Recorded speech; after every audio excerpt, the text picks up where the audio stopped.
Mic check 1 2 1 2. Mic check 1 2 1 2. Can anyone in the chat hear me? Just push one.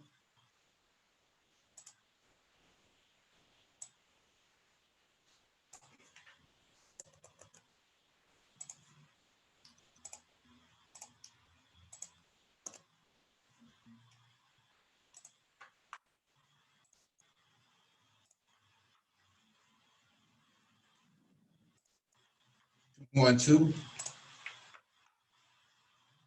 All right, I got a confirmation. Thank you for the confirmation. Welcome back to the Black Brain Trust. This is episode 477, Black Cannabis Talk. Please hit the like button as you come in, share the video if possible, hit that notification bell so you get all the updates from the Black Brain Trust, including those posted on the community tab. Doc in the description beneath the video for you to follow along with. If you want to engage in the discussion, there'll be a link in the chat.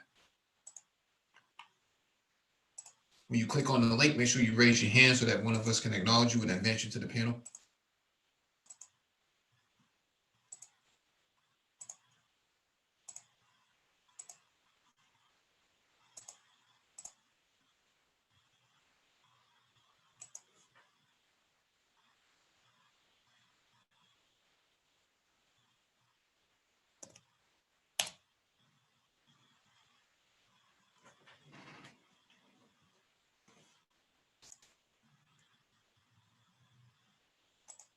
Still winning. They gonna stay get money. So you niggas know what it is. 420, bitch. Ain't no coming down. Roll up, let's burn up, turn up, ain't no turning down. Chasing this fast money, ain't no slowing down. Roll up, let's pull up, cause it's going down. Ain't no coming down. Roll up, let's burn up, turn up, ain't no turning down. Chasing this fast money, ain't no slowing down. Roll up, let's pull up, cause it's going down. Break it down, rolling up. My money too long, can't fold it up. Hold up, I'm drunk as fuck. I take more alcohol than an open cut. Early morning, getting to the bread, so I call it breakfast in bed. Real nigga don't believe in ghosts, but I'm still chasing these dead bread. My eyes so low, I'm so lit, I might not off after one more hit. In a foreign whip with a foreign bitch, I live every night like a porno flick. Bitch, don't kill my vibe. Ho, don't kill my buzz. Bitch, I'm so fresh and clean, but my cup is full of mud. If she not fucking, she gotta go. 1 monkey won't stop the show. I'm backstage with a flock of hoes and I'm getting flowed like a snotty nose. Hollywood, I'm still stunning. Making paper all around the country. I'm getting thrown, fucking hoes, getting dome and count money. Ain't no coming down. Roll up, let's burn up, turn up, ain't no turning down. Chasing this fast money, ain't no slowing down. Roll up, let's pull up, cause it's going down. Ain't no coming down. Roll up, let's burn up, turn up, ain't no turning down. Chasing this fast money, ain't no slowing down. Roll up, let's pull up, cause it's going down. Let's blow it all, can't take it with you. Step out my car, they taking pictures. That's paparazzi, that's TMZ. My Mercedes Benz, that's AMG. Eyes like I'm Chinese, out in Tokyo. Check my passport, homie, I do global shows. And I stay high, ain't coming down. Smoke like green, don't fuck around. Rolling up that loud, yo, dope ain't making no sound. I roll through the hood in that new Bugatti coupe. Pull up on yo baby mama, she treat my dick like a flute. Juicy J killing the game, go ahead and buy you a suit. I spin your whole son and bonus on just one pair of shoes. Let's get high, pull up a deuce. Matter of fact, make that a vote. Okay, now you got the juice. Ain't no coming down. Roll up, let's burn up, turn up, ain't no turning down. Chasing this fast money, ain't no slowing down.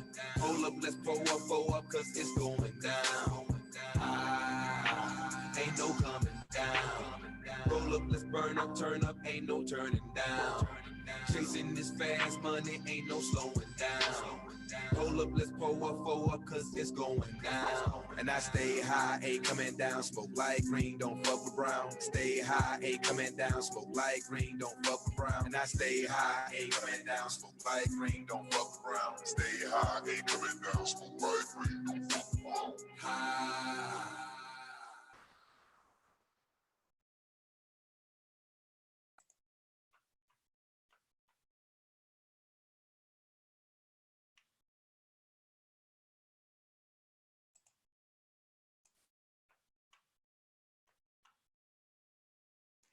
All right, man, let's get started.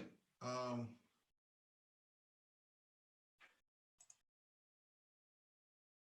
don't see anybody joining yet, so I'll just fire up the live stream. I'm having some problems with Zoom right now. Zoom does not want me to minimize the application. I'm not sure what's going on. I may have to uninstall it.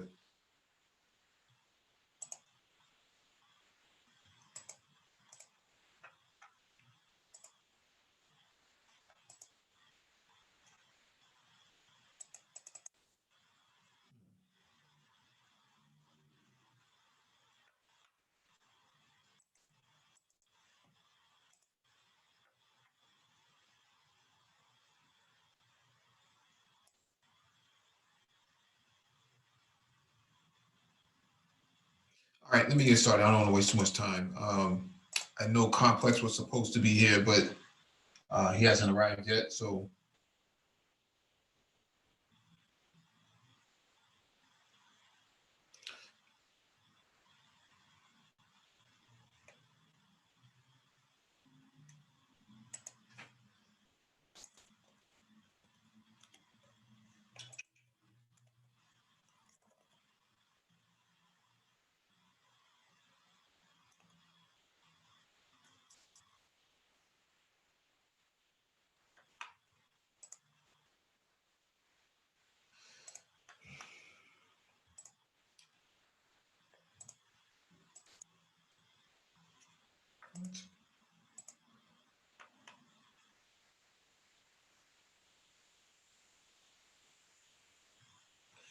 all right.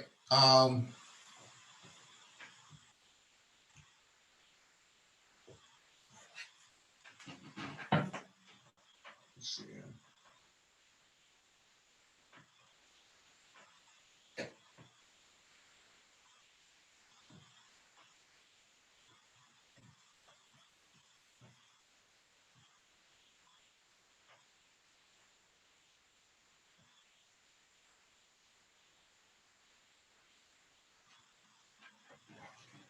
All right, text Complex, see if you'll come on.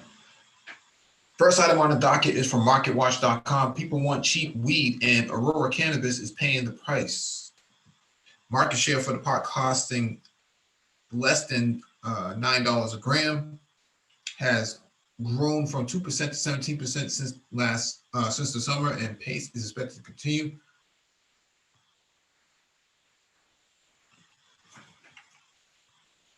I don't see anybody joining yet.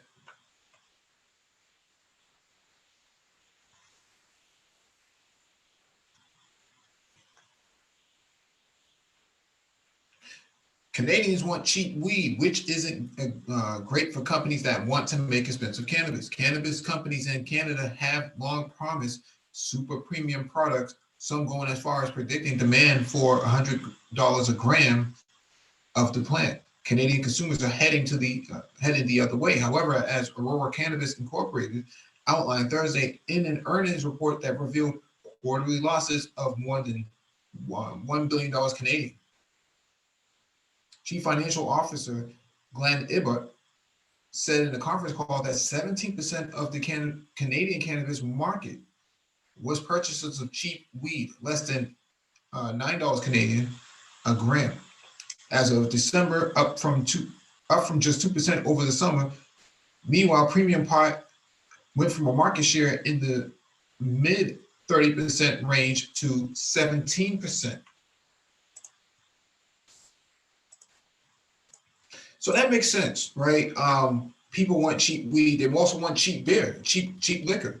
That's why you see Mohawk gin and Natty Ice beer sells a lot because people just want cheap stuff. But I think that's just more of a Western culture. They want everything for cheap. The only difference here with cannabis is you get what you pay for. You buy cheap weed, you get cheap weed. Yo, Mike. Yes, sir. Oh man, I didn't know what time I didn't know what time we were firing up, man. I took my daughter shopping. Yeah, it was scheduled at 8 o'clock, but it kind of ran over. I was talking to MOT. Okay. All right. Let me I'm gonna be on about 15, man. Let me get all set up and stuff, man. Yeah, we'll be here. Okay. All right, cool. Aurora focused on high-grade cannabis at its Whistler facility and in specific brands under Chief Executive Terry Booth and former Chief Corporate Officer Cam Batley. Aurora changed its leadership, however, an executive said Thursday that it plans to launch a cheaper brand called Daily Special. And so this is pointing in the direction that I had said before, that the consumer, the weed consumers, the marijuana consumers, the cannabis consumers have the same mentality that alcohol consumers have too, that they want cheap alcohol. Unless you're a part of rappers or entertainers or athletes where you can go and splurge, like on Cristal and stuff like that. There's going to be a market. The market for cannabis is going to be the same exact way. Well, Mike, here's the problem, man. Here's the problem with a lot of this stuff, man. Look, think about it like this, right? Mm-hmm. What's the difference between good weed and bad weed? Just think about it, right? Because they're both plants, and there's a number of things that go into play here with regards to what makes weed good or not, right? And I think Zone is in the chat, so he can attest to this. All right, so you'll have strains that don't necessarily have a high THC profile, but it's the effects that it gives, right? It may not be like super THC or super you're getting blown out of your mind high or something like that. However, it may have a longer lasting effect. So that's what would make the plant good. Really what it is it's the quality of grow. That's really what it boils down to. And when you grow for production, when you grow for mass quantity, you're going to lose on the quality. Now, engineering cannabis tends to think that with the implementation of blockchain and stuff like that, you can kind of find that happy medium between commercial grow quantities and the quality. What's happening with a lot of these big time marijuana producers, dude, bottom line, they're producing crap product, dude. It's grown crappy. It's just shit product. Right. Aurora's statements in the call Thursday reflect a broad trend in the sector across Canada. In every jurisdiction, people who buy cannabis want cheap, strong weed and will speak with their wallets, according to the PI financial analyst Jason Zamber. Pressure for inexpensive pot was nearly inevitable, he said, but Zamber and industry executives were caught off guard by how quickly the demand arrived.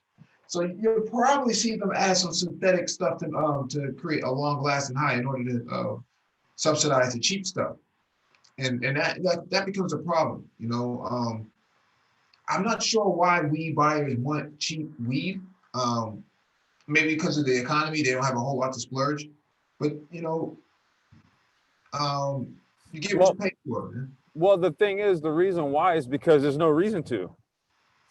Because look, in California now, the reason why you're paying more money for weed is because of taxes. It's not because of the quality.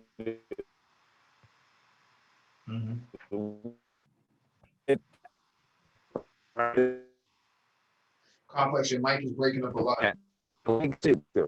Oh, be okay now? No, your mic is breaking up a lot. You might want to wait till I'm finished reading. Okay, all right. clearly there is more production cannabis than demand, but I didn't expect downward pricing pressure for weed this soon. Just over a year into the legal market, Zandberg said in a phone interview late Thursday, demand for less costly marijuana has already driven down the price at which Aurora can sell its weed by 10% to $4.76 Canadian a gram in just 3 months. And Zandberg said his team expects a similar drop in the current quarter. Aurora is paying the same cost for growing, packaging, and selling pot, which means lower margins, Zandberg pointed out. Cheaper weed may also hurt Aurora in other ways. The company recently promised its bankers that in exchange for easing its immediate obligations, it will report positive earnings before interest, depreciation, taxes, and amortization by the end of the fiscal year. Failing to do so would breach the terms of the $162 million Canadian of senior secured term loans. Aurora faces a lot of headwinds, Zandberg said. When you start to see the price of cannabis decline, it's going to be harder to hit that milestone. They are not especially cash rich for an organization of its size, and there are a lot of factors at play here. The desire for cheap marijuana also damaged Supreme Cannabis Companies Corporation.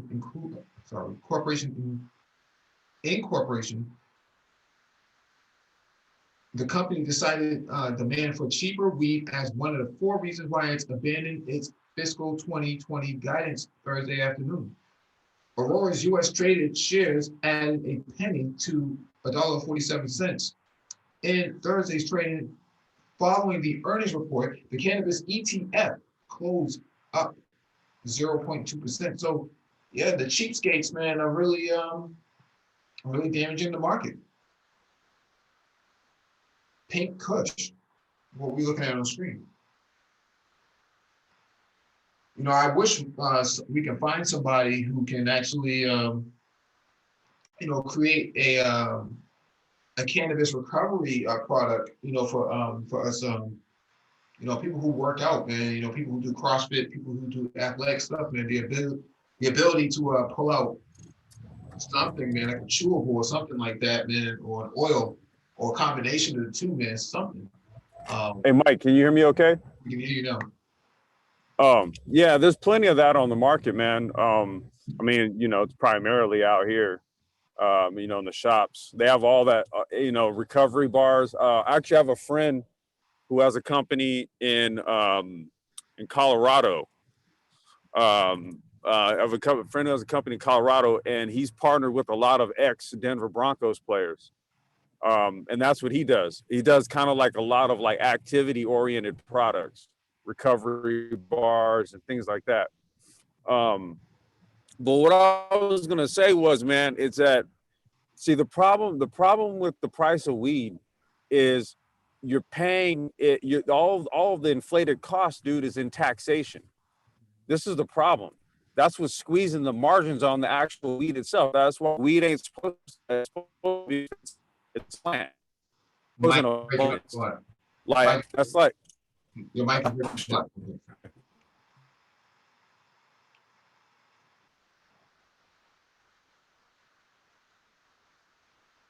all right. Yeah, I mean, Complex brings up a very good point about taxation being a major issue. See, the states only care about the taxation because they can benefit from it, but it's hurting the whole entire market once they do things like that. Looking at this picture really makes me jealous, man. I can only imagine what they're getting out of all this. 2870 taxes included. So I don't know why they just don't make it $30 because of the taxes being included and whatnot. They should just make it the $30 even. I never understood why they did that.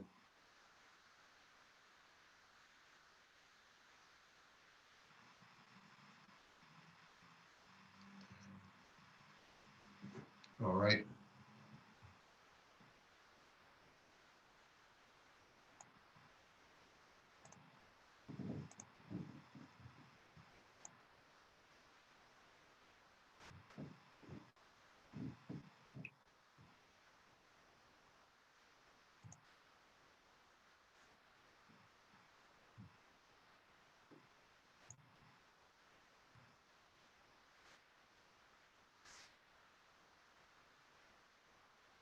All right, next item on the docket, Cannabis Wire.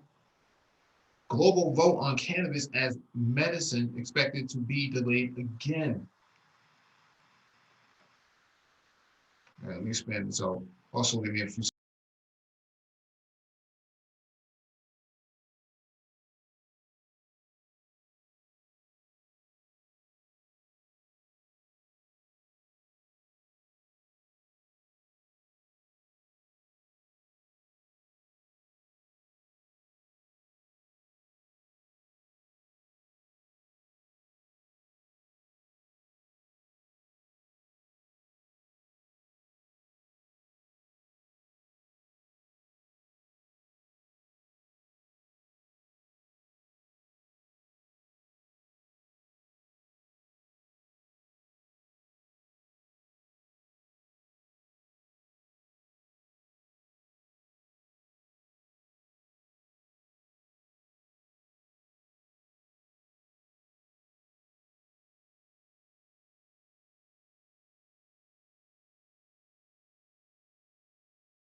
All right, this week, the United Nations Commission on Narcotic Drugs was set to hold a significant vote to reclassify cannabis as a medicine, a historic change to international drug control treaties drafted nearly 60 years ago. But that vote isn't happening, according to a draft decision reviewed by Cannabis Wire. The draft reads that the CND recalls its mandate to vote on scheduling recommendations, bearing in mind their complexity in order to clarify the implications and consequences of, as well as the reasoning for these recommendations, and decides to vote at its reconvened 63rd session in December 2020 in order to preserve the integrity of the international scheduling system. The CND chair's draft decision tabled during an informal meeting last week needs to be formally adopted by the CND this week. The CND's more than 50 member states will convene this week in Vienna, Austria, for the 63rd session, during which a handful of cannabis-related changes to drug treaties are up for debate, ranging from scheduling cannabis and cannabis resins to adding a footnote that cannabinoid preparations with less than 0.2% THC are not scheduled. This discussion began with a recommendation in January 2019 from the World Health Organization that cannabis be rescheduled in such a way that it is considered a medicine. Today, cannabis and cannabis resin are on both Schedule 4 and Schedule 1 of the 1961 Single Convention on Narcotics Drugs.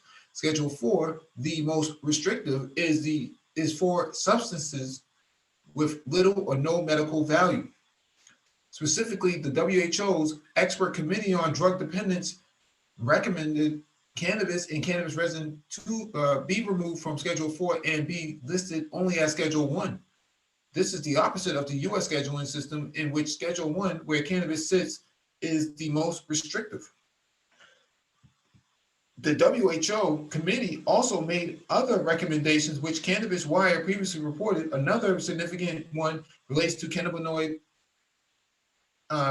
preparations, or CBD. They already took a position in 2018 that pure CBD doesn't warrant regulation. This latest recommendation is to put that position into effect by adding a note under the cannabis and cannabis resin entry under Schedule 1 that preparations containing predominantly cannabinoid and not more than 0.2% of Delta 9 cannabinoid are not under international control. So basically, they're decriminalizing this for medicinal use, but the problem is the United States has such a death grip on this type of stuff, especially the Europeans. They're the ones who are really holding this up. Martin Jesma, the program director for drugs and democracy at the Transnational Institute, told Cannabis Wire, after politically tense and lengthy informal negotiations these past weeks, everything points to that there will not be a vote on any of the WHO recommendations this coming week. JESMA added several countries pushed hard to vote on and accept at least recommendation 5.1, the deletion of cannabis and resin from Schedule 4 of the single convention, but in the end agreed to a compromise to postpone all in return for a clear timeline for taking a vote within the year. Steve Rowles, a senior policy analyst from Transform Drug Policy Foundation, tweeted today, there has been significant debate again amongst member states, particularly regards removing cannabis from Schedule 4, which would formally acknowledge medical uses. Adding that if the situation appears confusing and politically messy, that's because it is. Still, a noteworthy shift is underway with regard to the global conversation about cannabis as a medicine. Last Thursday, during the launch of the 2019 annual report of the UN International Narcotics Control Board, which is in charge of drug treaty compliance, INCB President Cornelius de Joncheri referenced this week's discussion and suggested the times and the evidence have changed since 1961. He said next week the Commission on Narcotic Drugs will be discussing the classification of cannabis, and that is one expression of countries and of states parties to have a relook at whether the classification of cannabis is appropriate as it was made in 1961. We are almost 60 years further down the road, so medical evidence has evolved, and therefore that will be on the agenda based on the scientific evaluation by the World Health Organization.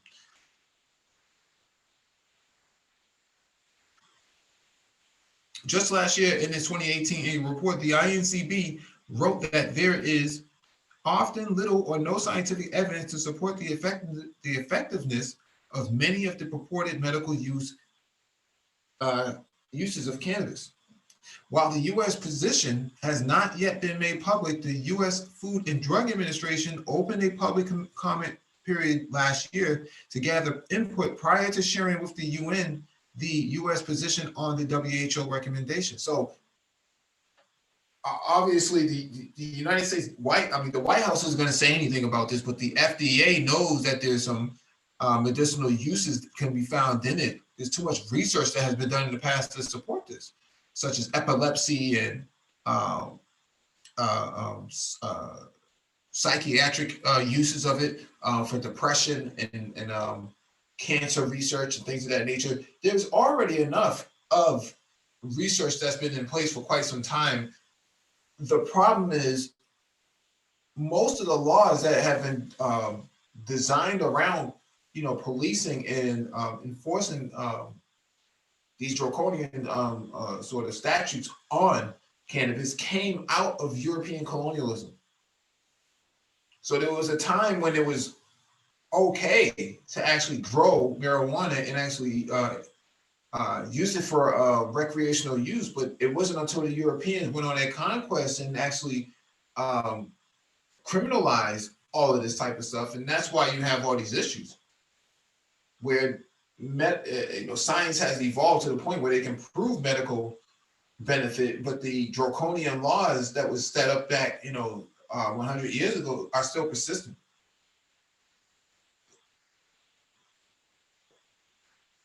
Yo, Mike, hey, I'm just getting back. Yeah, man. No, that's cool. Yeah, so medicine use or medicinal. The medicinal aspect of it has already been researched. We've already known all this. We already know people with epilepsy and seizures and things like that have had anecdotal experiences with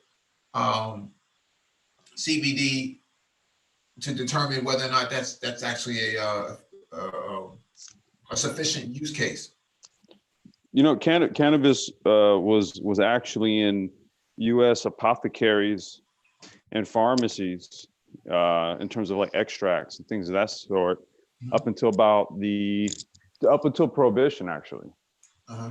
Like if you look at the old formula of NyQuil before it became alcohol based, it was an indica extract. It was the indica that puts you on your ass. Now it's the alcohol in it, but beforehand it was indica.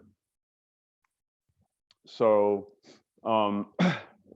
it's already been known. Like I think we did a history of cannabis live stream early last year.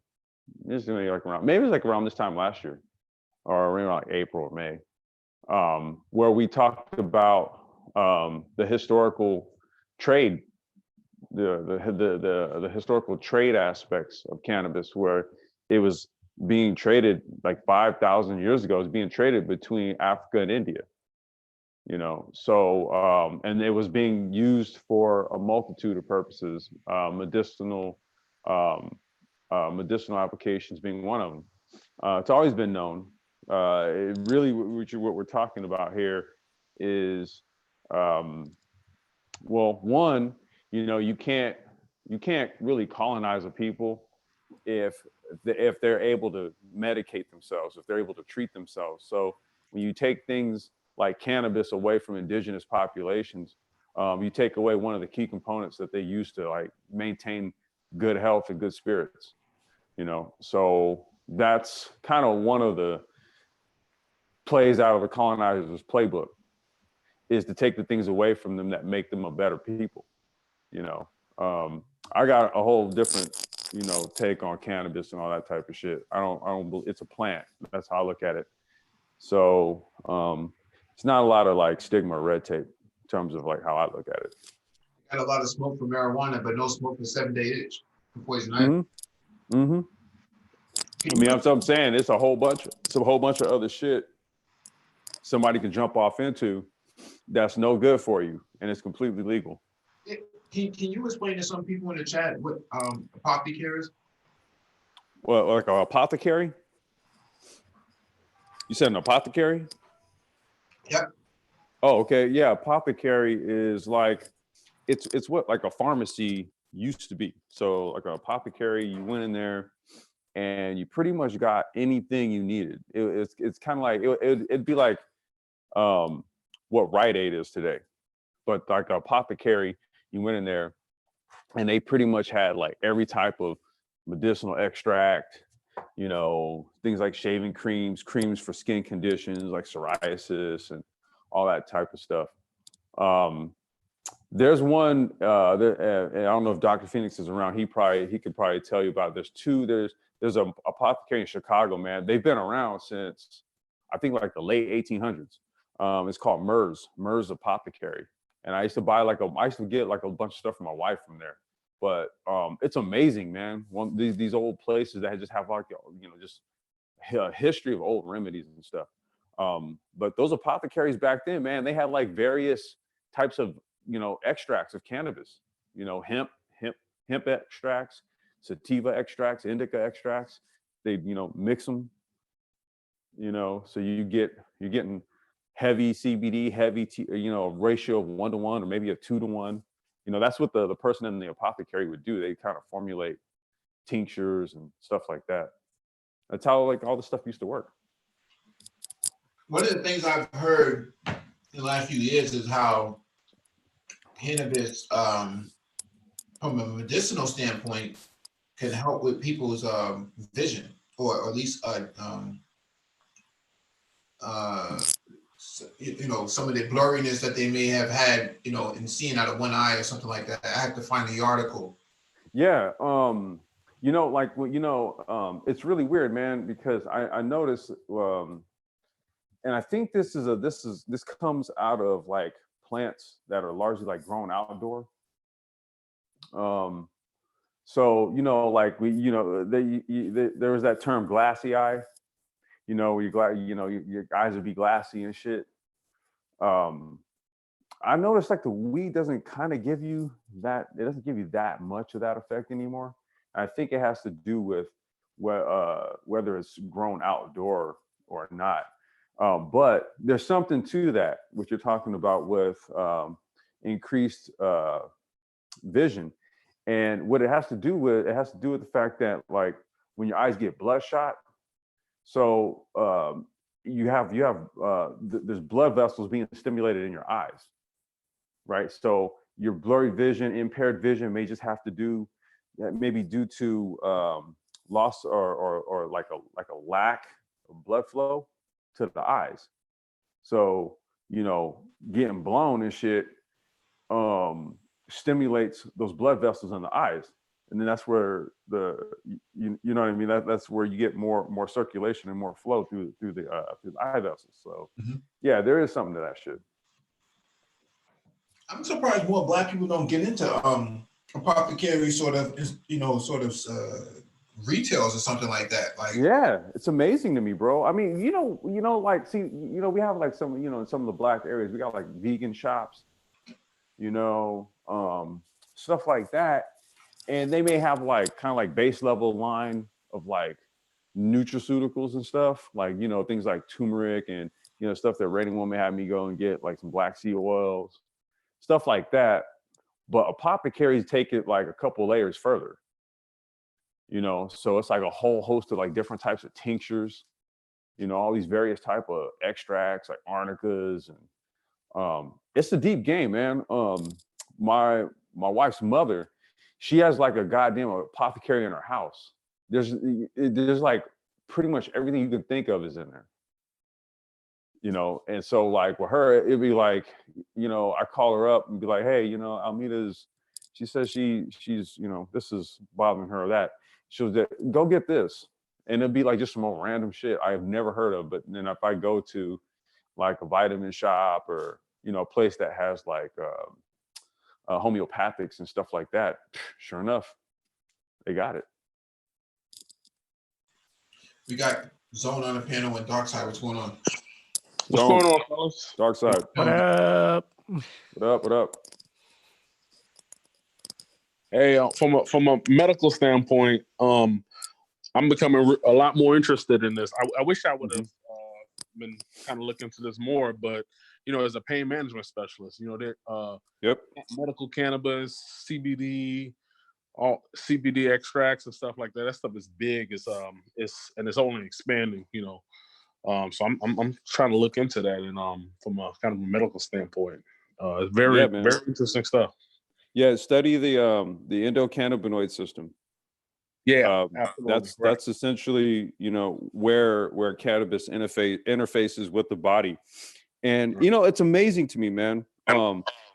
Cannabis has cannabinoids, and then your body has an endocannabinoid system, but to let the medical establishment and those in power tell it, there's no connection, which boggles the mind, right? When the cannabinoids from plants, they actually interlock and interlink with your cannabinoid system. Wait, so who said? Someone said there's no link. That don't mean. No, the argument is that there's no medicinal value. Right. Oh yeah, it's a lot of politics. Because I mean, it's a lot of blatant lies. That's what I'm saying. That's true. Because I mean, even until recently, right? It was so much nonsense involved. Hemp was illegal, right? Until recently, just because it related to cannabis. So I mean, that in itself lets you know it's a whole bunch of bullshit involved. And slowly but surely. Well, actually, a little bit more rapidly now. The laws are, kind of falling by the wayside, and things are advancing in the right direction. I think they are. We still don't have a national mandate. These are the things that Mike was, touching on earlier. Because, like, so for example, the price of weed. Hey, Mike, and I wanted to get this point out because that there's a lot of smoke and mirrors with regards to the whole pricing issue. Really, the problem that you're dealing with the pricing is the taxation. Okay, like as far as the weed itself, look, from strain to strain, it doesn't cost you anything different to grow them. That's why the cost of growing weed. Okay, the only considerations you'd have to really make are if a strain has longer flowering time, which means you're going to use more lights and more energy. but there's nothing intrinsically different about the plant, right? You see, so the cost variances between quote unquote cheap weed and the quote unquote top shelf stuff is smoke and mirrors. It largely just has to do with the fact that if based on the amount of taxation put on the shit, you have to basically pad the cost through your quote unquote top shelf stuff, right? And so people are your more discerning weed smoker is like, look, man, like I know that I done smoked some real good Reggie, and I done smoked some so high top shelf. So it's hard for them to justify paying the cost difference. It's hard for me to justify doing it. I done smoked so much weed. I don't really think that top shelf shit is that intrinsically better, really. You know, so that's kind of what they're dealing with. They're dealing with the fact that the costs are high because the amount of taxes put on it.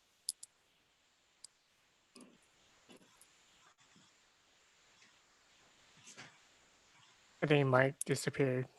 Oh, he did? Okay. Yeah. Oh, Okay. no, yeah. That was the point I was trying to make. My mic kept cutting off when I was in the car, though.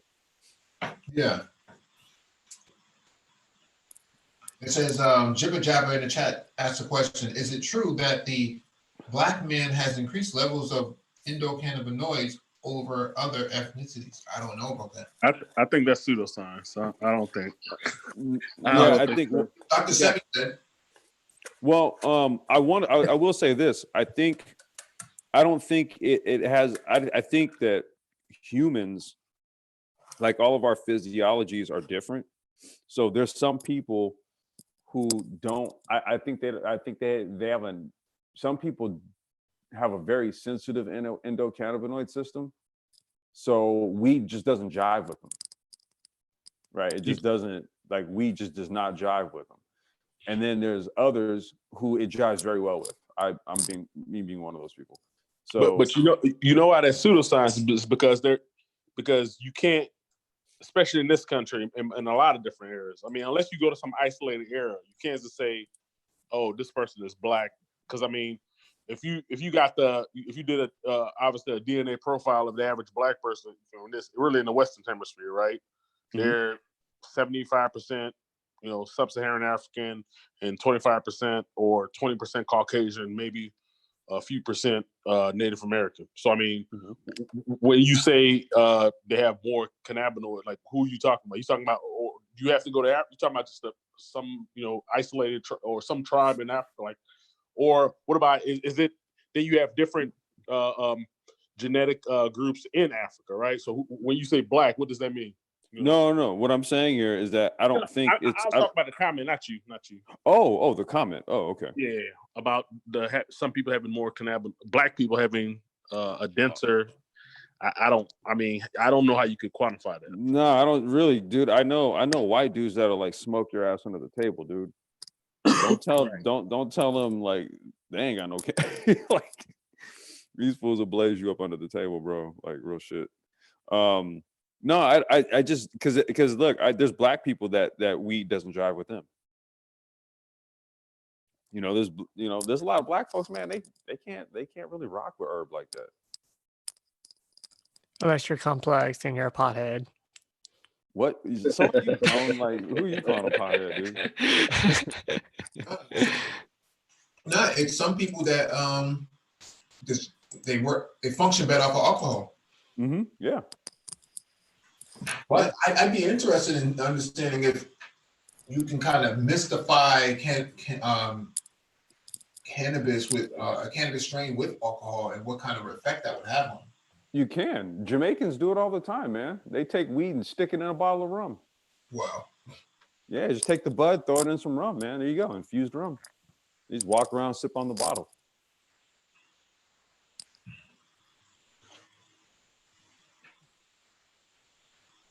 Yeah, Jamaicans do it.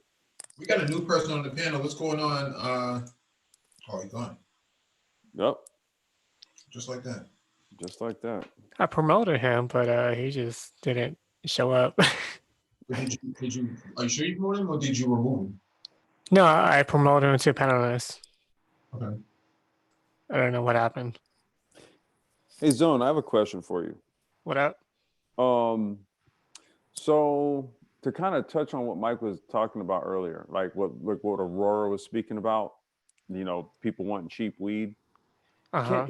Can you kind of explain how basically, okay, you can grow two strains, one maybe more potent than the other, but it doesn't cost anything. It doesn't cost any different. Well, it doesn't really cost anything like different because if the flowering time is the same, then it's going to cost the same. The only difference is certain plants might produce a pound per plant, and there's going to be some that might produce only a quarter pound per plant. So that's where you have to take into consideration how much it costs per gram to grow based on at the end result at the harvest like season. Right, because some strains bud a lot and some don't. Yeah, and this is where the cost factor would increase. So it might cost maybe like $1 to $1.25 to $1.50 per gram to grow outdoors, but it might cost maybe $2 to $3 to grow indoor. And this Exactly. is where it's going to factor when it comes to profits. And then indoor, you can produce more, right? Uh, So because remember, okay, outdoor, right? So there's there's one cycle. Well, no, there's yeah. actually what, two? Because you can harvest twice. Can you clip once and then clip again? No, not really, because once it hits fall, that's when harvest season hits, and that's pretty much you're done. But but outdoor, like let's just say, because I had a buddy say he could clip in the fall and leave his plants going, and he could still clip again like around February.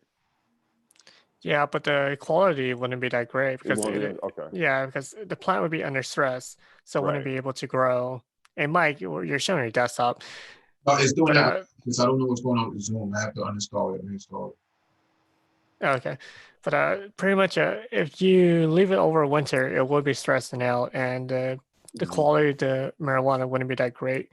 There's also a high chance of mold and mildew because of the cold and the humid weather. Right. But indoor you can get shit. You're getting every 8 weeks, 9 weeks. Well, you can grow maybe like 1,000 plants, maybe whenever, and you can set up as much cycles as you want. The only limitation would be labor and space. That's the only thing. Yeah. So I mean, there's so many.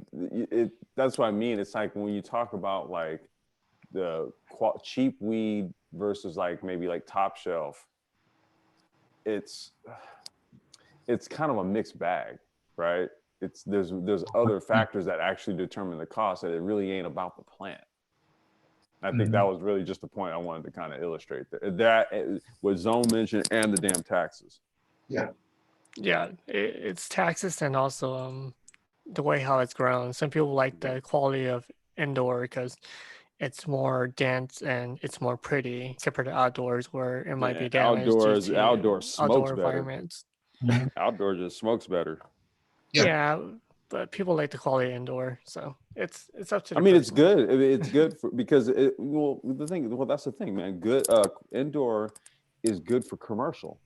You can churn out more if you grow indoor, right? See, so I think people have become more accustomed to indoor grown herb because that's what's most readily available. Like the outdoor type shit, there's not that many companies that do it, because of the seasonality of it. Like you're gonna get your one harvest, because you're saying like that second harvest you wouldn't even put it into production. Well, when you were talking about outdoors, are you talking about like greenhouse operation or just outdoor? Well, I mean, for commercial purposes, it would be like greenhouse. Okay, for greenhouse, then yeah, you can do 2 cycles because you can control the environment. But for if it is just outdoor without any type of canopy to cover it, then it'll just be one time, and that's where the difference of quality actually does affect, because due to wind condition, etc., that does affect the quality of the grow. Do you need bees for pollination in terms of No. Well, you don't want it to pollinate because if it Right. does pollinate, it will produce seeds, which actually lower the content of the THC of the plant. It's no, you won't have no Sensi if you do that. Sensi is bud with no seed in it. Question. Because in the kind of the medical field, the preference is a lower THC content and a higher THC to CBD content. So I wonder, I don't know if any of you noticed, is that what do they tend to go for those strains, like a pollinated strain? Because kind of like you said, when it gets pollinated, the seeds, and they produce the seeds, the THC content goes No, up. what you do is if you want, see, here's the thing, right? From the studies that have been done, CBD is effective, but if you add THC with it, it's way more effective. So CBD is effective. If you add THC with it, it's a lot more effective because there is a mind-body component to healing. Right? THC deals with the mind, CBD deals with the body. So if you put THC with CBD, it's always going to be more effective.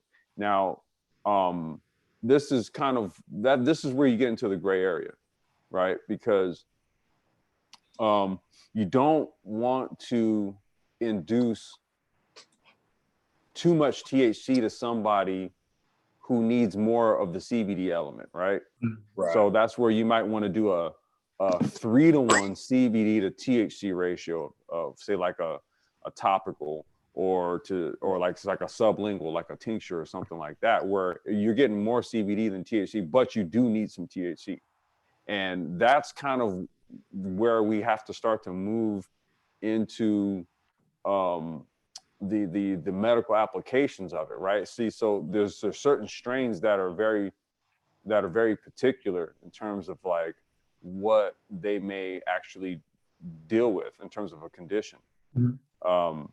Like for example, I would say Blue Dream is a very good strain for people who deal with things like PTSD, and depression. Blue Dream is like it's a sativa heavy strain that really kind of puts you in a mode to be purposeful. All right, so that would be one strain that I could even think of right offhand, where if you needed someone who was if somebody was dealing with some sort of physical ailment that also had them kind of depressed, then you maybe use a sublingual that would have like 1 part THC from like the Blue Dream strain to say 3 parts of a CBD hemp strain. Okay, and that's kind of like I'd have to go and dig up the actual notes, man. My wife had actually wrote out all these recipes for all these various types of tinctures, like making like cold and cough tinctures where you'd use like an indica, a chamomile, I'm trying to remember what it was. And now it was all these different ratios and stuff. But I mean, that's just some of the thoughts that I've had behind it anyway. But yeah, I would say that you really do need both. Maybe just one more so than the other, but you do need both. But I guess, but for certain conditions, I would agree with you for like chronic pain, because there is a lot of because of the because there's a psychoactive component, psychological component in chronic pain. But like I know some people use CBD oils for muscle aches. That one I probably wouldn't need any really much THC. You kind of no for that stuff, man. Because I actually made some. My stepmom, from years, man, of doing like office work, like sitting in chairs that weren't ergonomic. She's older. This is before they come up with all the ergonomic office furniture and stuff. Huh? Herman Miller. Yeah. She's had like 2, she's like a neck surgery, 2 wrist surgeries, and a back surgery, dude, just from like sitting. Awesome. So she's just dealing with pain, like just even with the surgeries and everything, man. She's just kind of like always in like a constant state of pain. And I made a batch of just pure hemp CBD oil, but this stuff was dark green, man. It was potent as fuck. And yeah, even this is pure hemp flower that I did this with, dude. Like her body was floating. But how did you know that would be effective? Well, because CBD is effective by itself. Yeah, it's good for the body. I'm saying what you concocted. How did you come to the conclusion this is gonna be effective for us? Oh yeah, because it's CBD. Because it's CBD, and the thing about it is that if you make it from the flower, you know it's going to be some shit. Like, you know, there's the products that you can get out here on the market now. As a matter of fact, I had sent a picture of this to Anti-Gravity at the local supermarket, just like maybe two miles from my house. There's a little display, and it has hemp CBD products, dude, at the grocery store. Like, that lets you know, man. It's like, damn.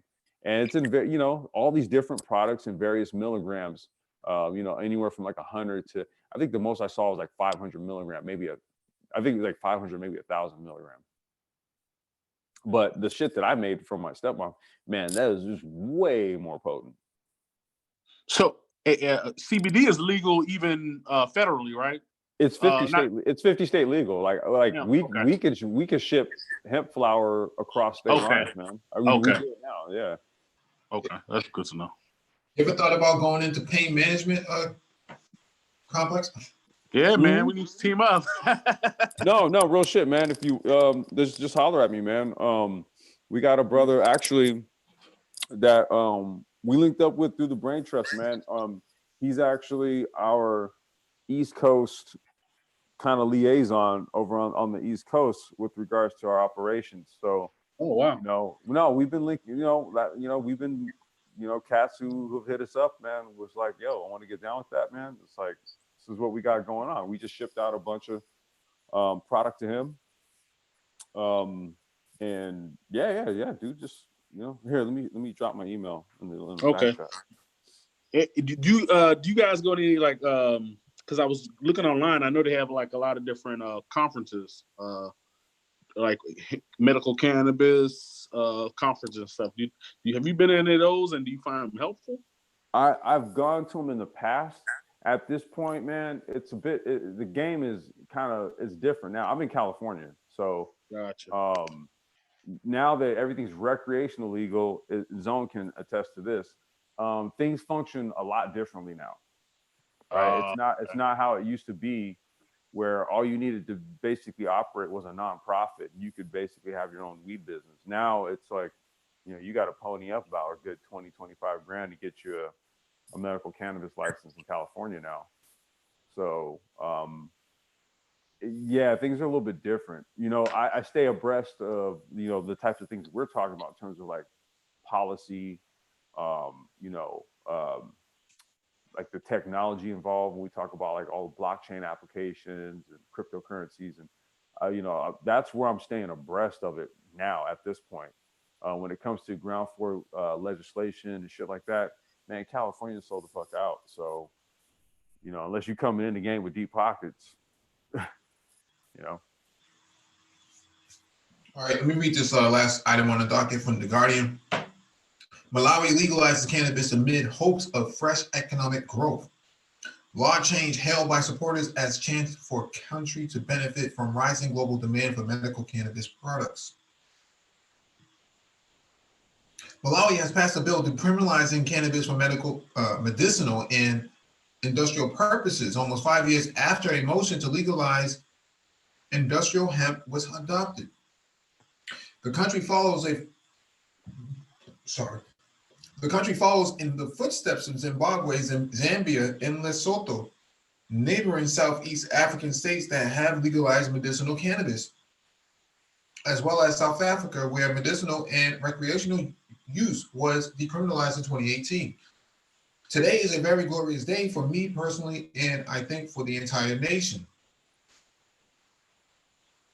said the former MP who tabled the topic in 2015, followed the successful passage of the bill on Thursday. The economic potential of the fast-growing global medicinal and industrial cannabis industry has been the main driver of the law change in Malawi. In 2019, the World Bank said Malawi remains one of the poorest countries in the world despite making the significant economic and structural reforms to sustain economic growth. The national poverty rate was more than 50% in 2016. While Malawi is famous internationally for its recreational cannabis strain Malawi Gold, the bill to legalize medicinal and industrial production faced huge opposition from social and religious conservatives in the country. Well, we've seen that in New York with Cynthia Nixon. I'm saying, man, your shit is already being grown. I was about to say, dude, Malawi Gold is like, that's one of the classic fucking sativa strains, yo. How come y'all ain't capitalized on that? Right.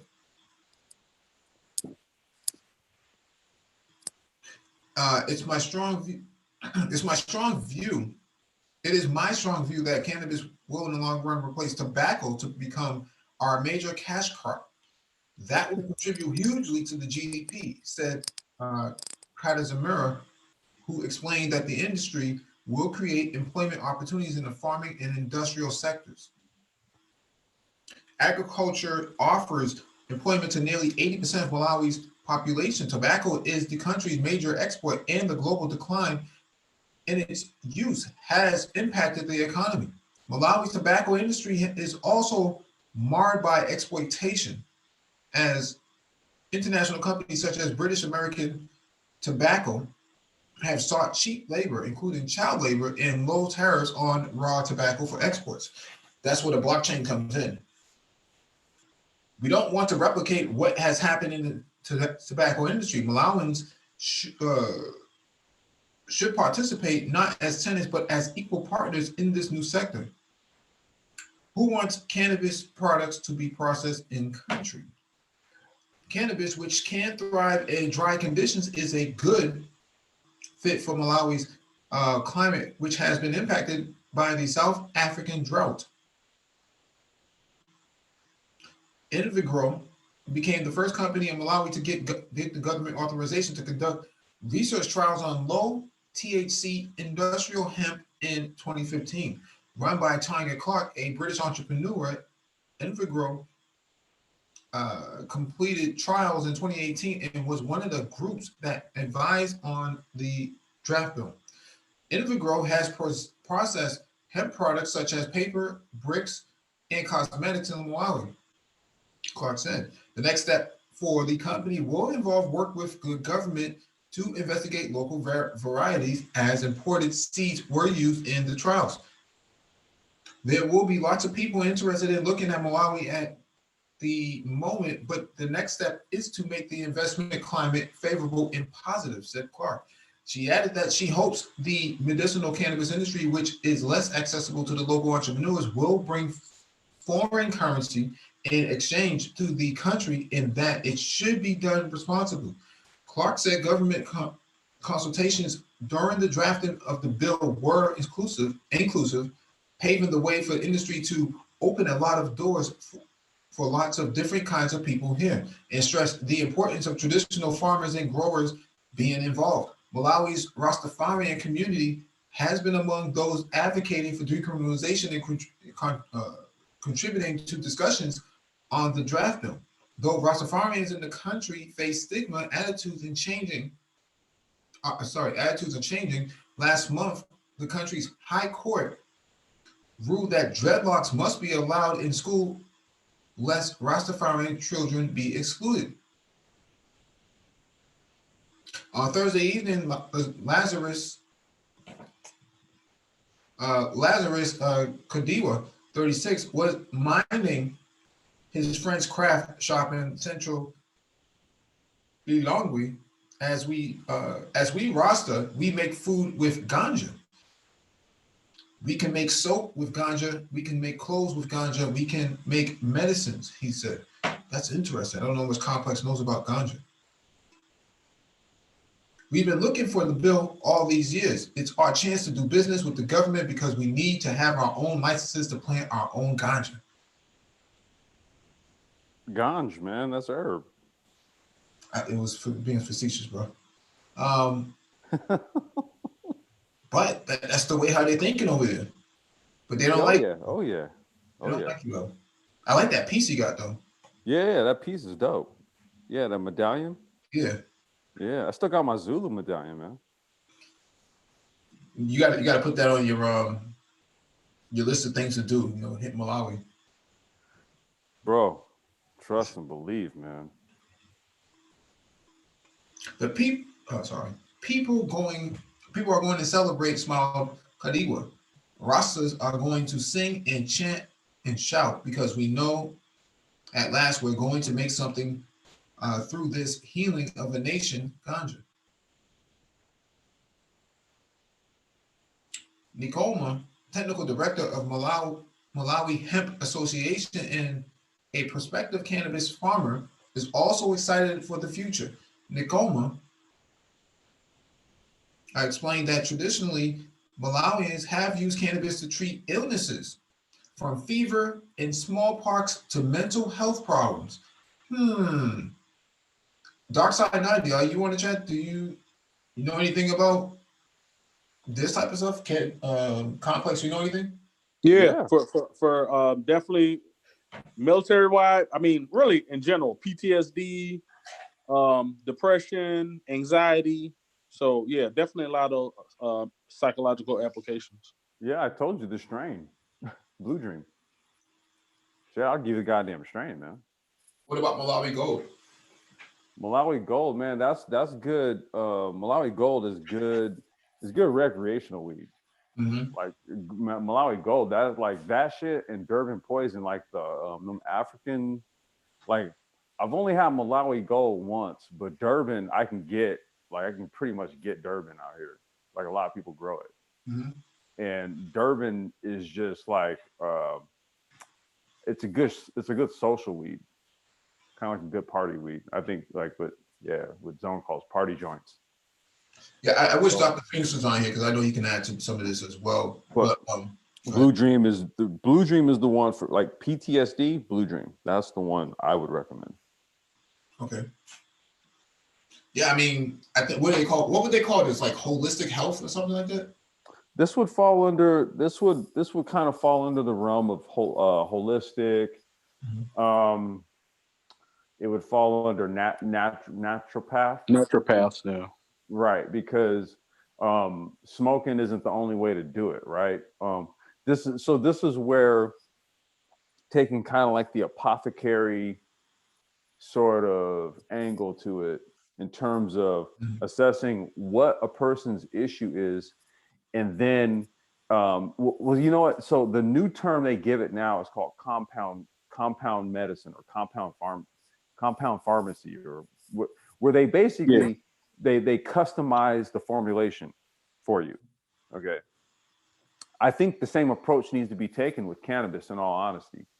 This is something that my partner Evan, Green MCM in Chicago, this is largely taking the pharmacogenomic angle with regards to this, by basically creating a DNA profile for you, and then based off of that profile, then custom formulating a cannabis-based application, right? So let's say if it's sublingual, if it's topical, if it's a capsule, right? Because people synthesize, they synthesize things differently, right? Some people, they take like a pill, and their bodies don't really break down and synthesize it, so they may need to take like a sublingual liquid, right, where it goes right directly into the bloodstream, and so the absorption rate would be higher. So there's all these different ways that I think this is like the discussion about like cannabis and all this stuff that you really don't hear often either, because this is a whole new realm too. All of this is so new that there really isn't a methodology on how to formulate a cannabis medication for someone, or a cannabis-based medication for someone. There isn't a methodology on that yet. Yeah, Yeah, I think that's probably gonna be the next hangout, the next cannabis live stream we gotta do. Okay. We gotta follow up on Okay. like compound medicine, what does it Yeah. take into this market? Because I've only seen 2 places in Boston that actually does that. Um, one of them is out of business now. I think somebody had lit the place on fire or they drove their vehicle into it. But that being said, man, there's only a handful of places. Like if you Google your local area, there's going to be like less than a handful of places that can actually do this type of stuff within your zip code. I only have one place that can do it. Then you're talking about a major city. There's only like maybe a handful that were available. Right. And I'll tell you, man, there's really not that many. See, even in California, if you go into a lot of the shops, ain't too many companies that have really gone here with it yet. There's only a sprinkle of them that have kind of gone that apothecary route with it, and they're creating like their own, like I said, cold and flu, their own sort of cold and flu concoctions, right? Yeah. Stuff like that. I mean, that's, man, like when engineering cannabis talks about infusion, right? Infusing cannabis and all these different things. And this is one of them, like, doing the compound medicine and stuff like, dude, it's a whole, yeah, we got to do that one. Cause that's what I'm saying. That's a whole side of the game that ain't even been talked about, dude. And I can go into limp. Matter of fact, I need to see if I can holler at my boy Evan. Maybe he can join us. Yeah, man, we need to have a really deep dive into that. Yeah. Let me holler. I'll holler at him, dude. I'll holler. Maybe we can set that shit up. Yeah, man, because I know, and some people don't like the whole tech community, so to speak, man, the conscious community in that way. But there are some things, man, that they do that's traditional. It's not even just like made up. It's this traditional stuff. Let me finish reading this real quick. As a young mother, I was taught to give my baby cannabis when he developed chickenpox, Nicoma said. Hemp will be the new economic frontier, which will greatly benefit Malawians. Malawi's Minister for Agriculture was not available for comment in time for publication.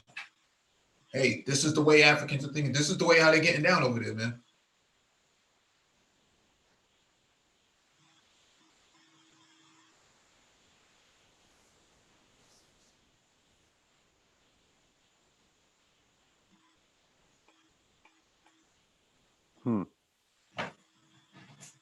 Yeah, somebody in the chat was like, soap. Yeah, dude. Your skin is your biggest organ. Yep. Okay, it absorbs a lot of shit. Like, yeah, giving your baby cannabis for chickenpox, man. When I was young, chickenpox was crazy back then. You had to calamine lotion and calamine lotion. Crazy. I remember that shit. Looking ashy out there. Yeah, these little pink splashes all over you and shit. Yeah, man. Yeah. I don't see that anymore, though. I don't really see that anymore. Nah, man, they've largely eradicated. You don't really see chickenpox like that. Yeah.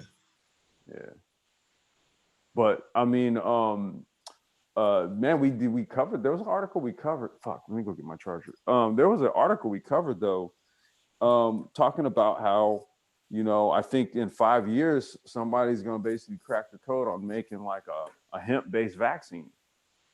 Yeah. Or no, I'm sorry, no, not a hemp-based vaccine, antibiotic.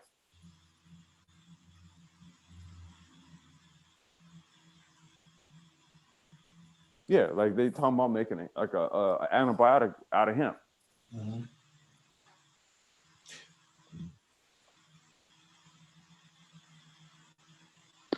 Actually, there are actually already medications that have been used for, decades. There's medicine called Marinol.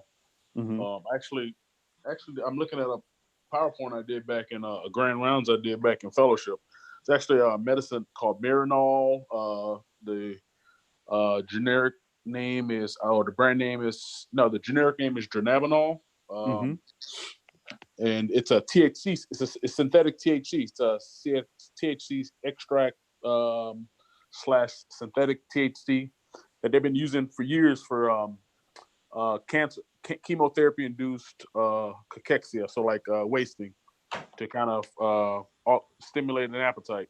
And in pain management community, we started using it for chronic pain. So I mean, yeah, and that's. But I mean, it's not. Some people kind of poo-poo that because it doesn't have that 1-to-1 ratio of THC to CBD. Well, yeah, I was gonna say, dude, it's like that. Think about it, dude. Why do? Okay, I know why. Because Exactly. there's a specific compound that's extracted that they've filed a patent on. Okay, so I know why. There you go. I'm asking the question rhetorically, but it's kind of like, all right, that's not what's going to do the trick. What's going to do the trick is if you take some fucking flour and you make some very potent oil with that flour, and then from that oil you make you some edibles. So you pop a cookie or two, and the next thing you know, you've got yourself some legit munchies. That's the way to do it. It's not trying to take the little piece out of cannabis that just makes you hungry. There's more to it. You're talking about like a crispering the yeah. Okay. That's the whole new frontier. Now, this is the shit that engineering cannabis be talking about. Mm-hmm. Putting compounds on the blockchain and shit. Isolating compounds for certain ailments. There's going to be certain damn, I'm not at my computer. But like when you pull up like a lab analysis, like I pull up the lab analysis on our hemp strain, right? It has every single cannabinoid compound listed to the 0.00 percentile. But see, what if that one little, right? If I took that one little compound right there, right, and I concentrated the shit out of it, right, and then we found that right there pretty much will eradicate diabetes in 30 days or something, right? What a series of just take one pill a day.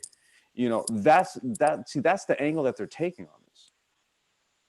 Hey, greetings, gentlemen. Can you hear me? Sorry to jump in like that. No, you're good, bro. Peace. Who's this, SNO? Yeah, it is. Yeah, man. Hey, how's it going? I hope y'all can hear me. I was just, taking my time to tap in here so I don't interrupt. No, y'all. you're good. You're good. What's going on, bro? Are you the cat from Boston? Yeah, I am, man. Yeah. That's him. What's going on, bro? What's going on? Hey, man. How's it going, man? I'm really digging your show, digging all of y'all, man. Y'all is really bringing to YouTube what I've been waiting to see. So I appreciate y'all, man. Good work. Hey, thank you, man. Thank you, man. Yeah, I had really just called in. The reason I had connected was because y'all was talking about cannabis real deep and heavy. So I had thought I had something to share. So I called in. No, you good. You good, bro. Just chime in when you feel the spirit, as they say. Thanks, man. Yeah, man. So so when y'all was talking about blacks, endocannabinoid, stuff like that, I mean, it just goes a little further, and I was going to share with y'all so you could do your own research, and really get deeper into it. When you're talking about endocannabinoid differences with blacks or Africans and stuff like that, a lot of the thoughts and a lot of the ideas surrounding those differences are coming from the fact that Africans have melanin, and so melanin causing certain types of different body processes and a different reaction to the sun. The sun itself naturally has a correlation, has an effect on the endocannabinoid system of the individual, and like Complex was saying, your own body chemistry is all kind of individualized too. So another big connection there with the cannabinoid stuff is the same connection to the pineal and pituitary that a lot of Africans or a lot of folks trace back to Egypt. And so they using cannabis, okay, ritually and involved with a lot of religions for these similar types of purposes, okay, in this kind of ritual, regular cleansing of the pineal, and whatever processes and rituals they have for that. But so that's where some of this stuff's coming from. There's a connection with the endocannabinoid, the pineal and ritual stuff going back a very, very long time. And if you're familiar with the pineal gland stuff and how it relates to religions, then you can see this is why you have a very secretive history, a very secretive esoteric history when it comes to cannabis in the Bible, with the Jewish folks, with in the Torah. This is kind of what it is. It's something secretive that's mentioned, and people don't always know the connections. The connections are kind of like that, and that's why Rastas are so close to this plant too. Well, here's the thing, man. Let me give that a scientific angle, because to kind of give the allegory of the spiritual aspect of it, right? There's a term I want people to familiarize themselves with: entheogen. Can somebody actually pull that word up? Zone, if you're there, could you look up that word entheogen and just post the definition of it? Yes. Or somebody can look it up. See, complex is on it is. So it's really the study of cannabis as an entheogen will lead you to all of that stuff. And it's deep, and it goes, through a lot of different cultural stuff. And well, here's the thing. I want to apply that to science, though. So that's why I wanted people to familiarize the term with what an entheogen is. Okay. So you have to look at what part of the body cannabis directly interfaces with. Okay. And that is the endocannabinoid system. Now, I'm going to give you kind of like an allegory so you can kind of understand what the endocannabinoid system is to the body. And what it'll do is it'll connect all the shit that SNL just said. So, okay. So let's take a computer, right? You've got your hardware, the physical body, the structure, right? Then you have the software. And the software would be kind of like, it's the operating system. It's what makes the computer right? So they would kind of be like your spirit, okay? In between the software and the hardware, there's this thing called the firmware, okay? So in your body, your endocannabinoid system is your firmware. That's the way to understand this shit.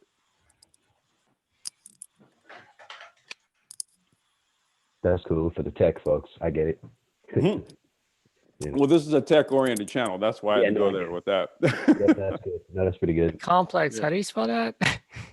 Entheogen. ENTHEOGEN.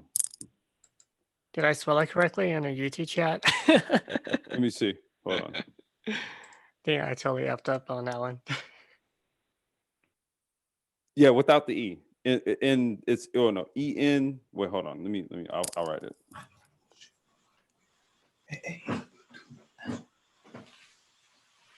There you go. I just posted it, or I just put it in there. All right, I'll look up the definition.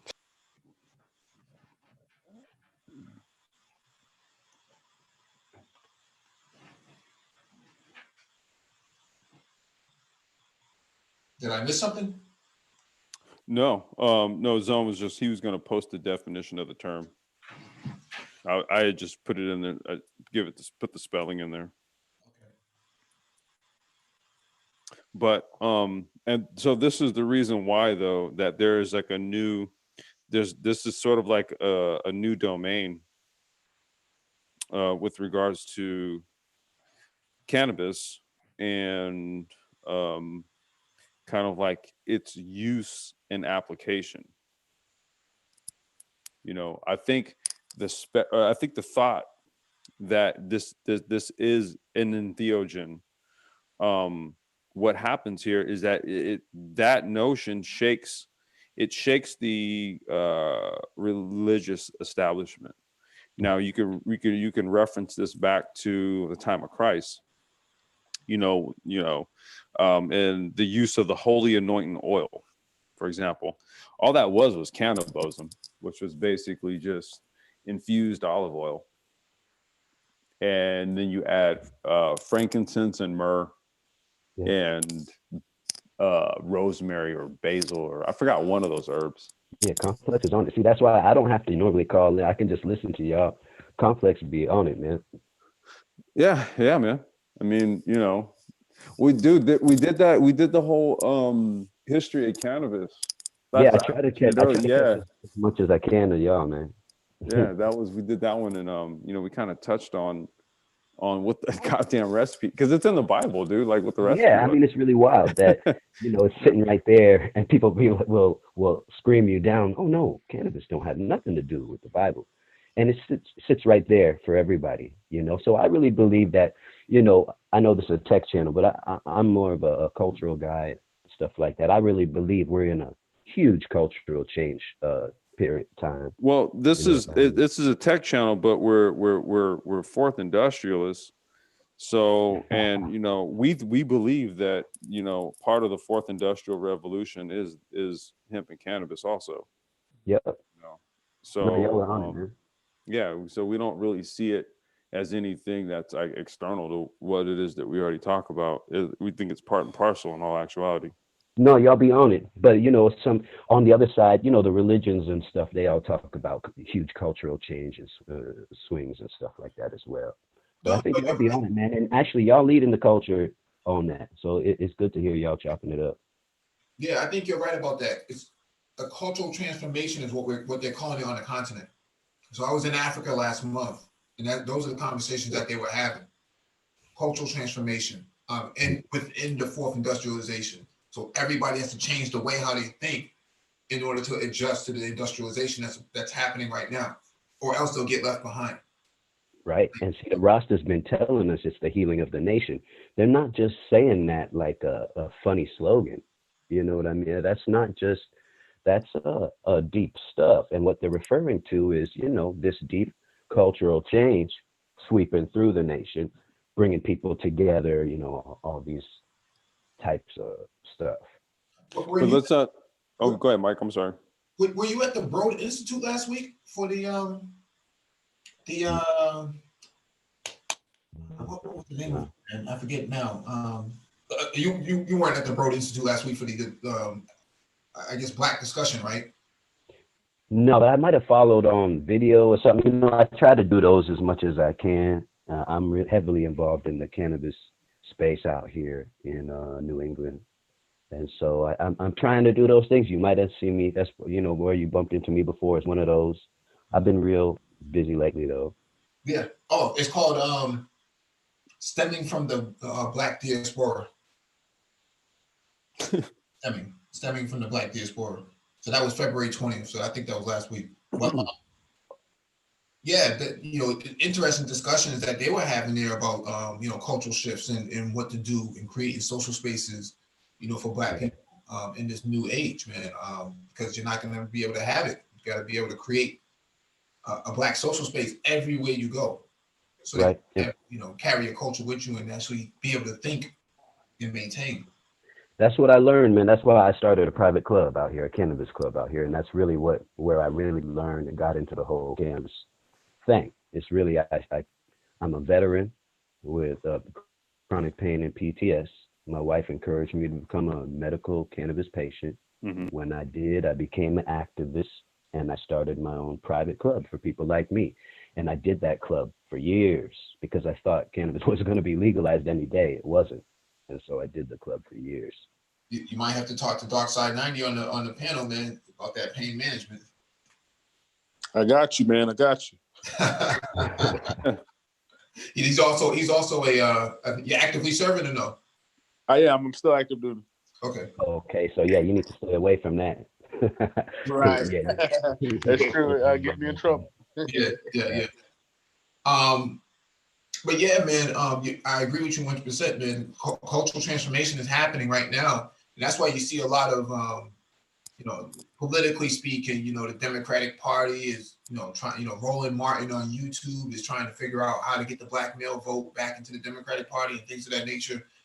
There's a lot of moving pieces happening right now. I mean, I think part of it is wonderful to see kind of the white supremacist culture in its kind of death throes. You know what I mean?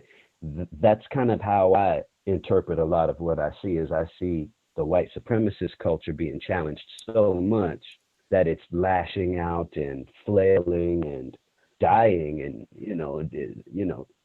a hurt animal. And so meanwhile, the world goes on, and that's what you're seeing in Africa, and that's what cannabis is about. And the whole cannabis culture is kind of a alternative culture coming into its own now.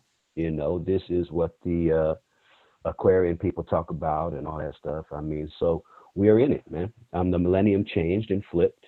YouTube's been around for 10, not 20, right, but 10 plus years, and this is it, man. Library of Alexandria has been rebuilt. Yeah, white supremacy is in a downward spiral from an institutional standpoint. I mean, it's not crashing fast, but it's crashing, brick by brick. And the question is, what are we going to do in terms of the recovery? If it's already in downward spiral, we should be on our way up. Well, I think it's just a stranglehold of people's minds that they're losing first, and then the economy, the economics will pick up later after the culture changes. After we develop a culture of working together, value in economics, and putting those things first, then it'll happen. But the culture's not there yet. We're still wiping the dust from our eyes a little bit, Now we got to get some masks, man, instead of using it for, the coronavirus, we're using that for the smoke and smoldering of the collapse of the system.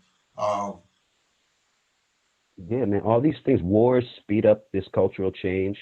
These big, the internet is speeding up this cultural change, so I welcome it. And that's kind of what me being in the cannabis space is about. We got to kind of take the reins of this cultural change, be part of it, be at the table and guide it for the best effect. And I mean, you got this picture of this Rasta man in Africa coming into his power, man. I mean, they coming into their real power. They talking about the healing of the nation, and it's coming. And put the stamp on that by legalizing the shit. I mean, I'm like this, dude. Mike and I, we spoke at length about the social equity piece in this. We spoke at length about this is where new wealth will be acquired. Okay. $7 billion market on a continent for this year. $7 billion. Come on, was man. it legal in Rwanda, Mike? No. It's tolerated. It's not legal. It's basically, it's like, okay, it's not something where we're going to turn this into an illegal trade. But if you happen to be walking down the street, you pull a bud off of it to go roll it up, no one's going to beat you up over it. No, it's not enforced, but from the agricultural aspect, that's the real money maker for them. That's what they're looking at, right? So if you can grow hemp, if you can figure out hemp is.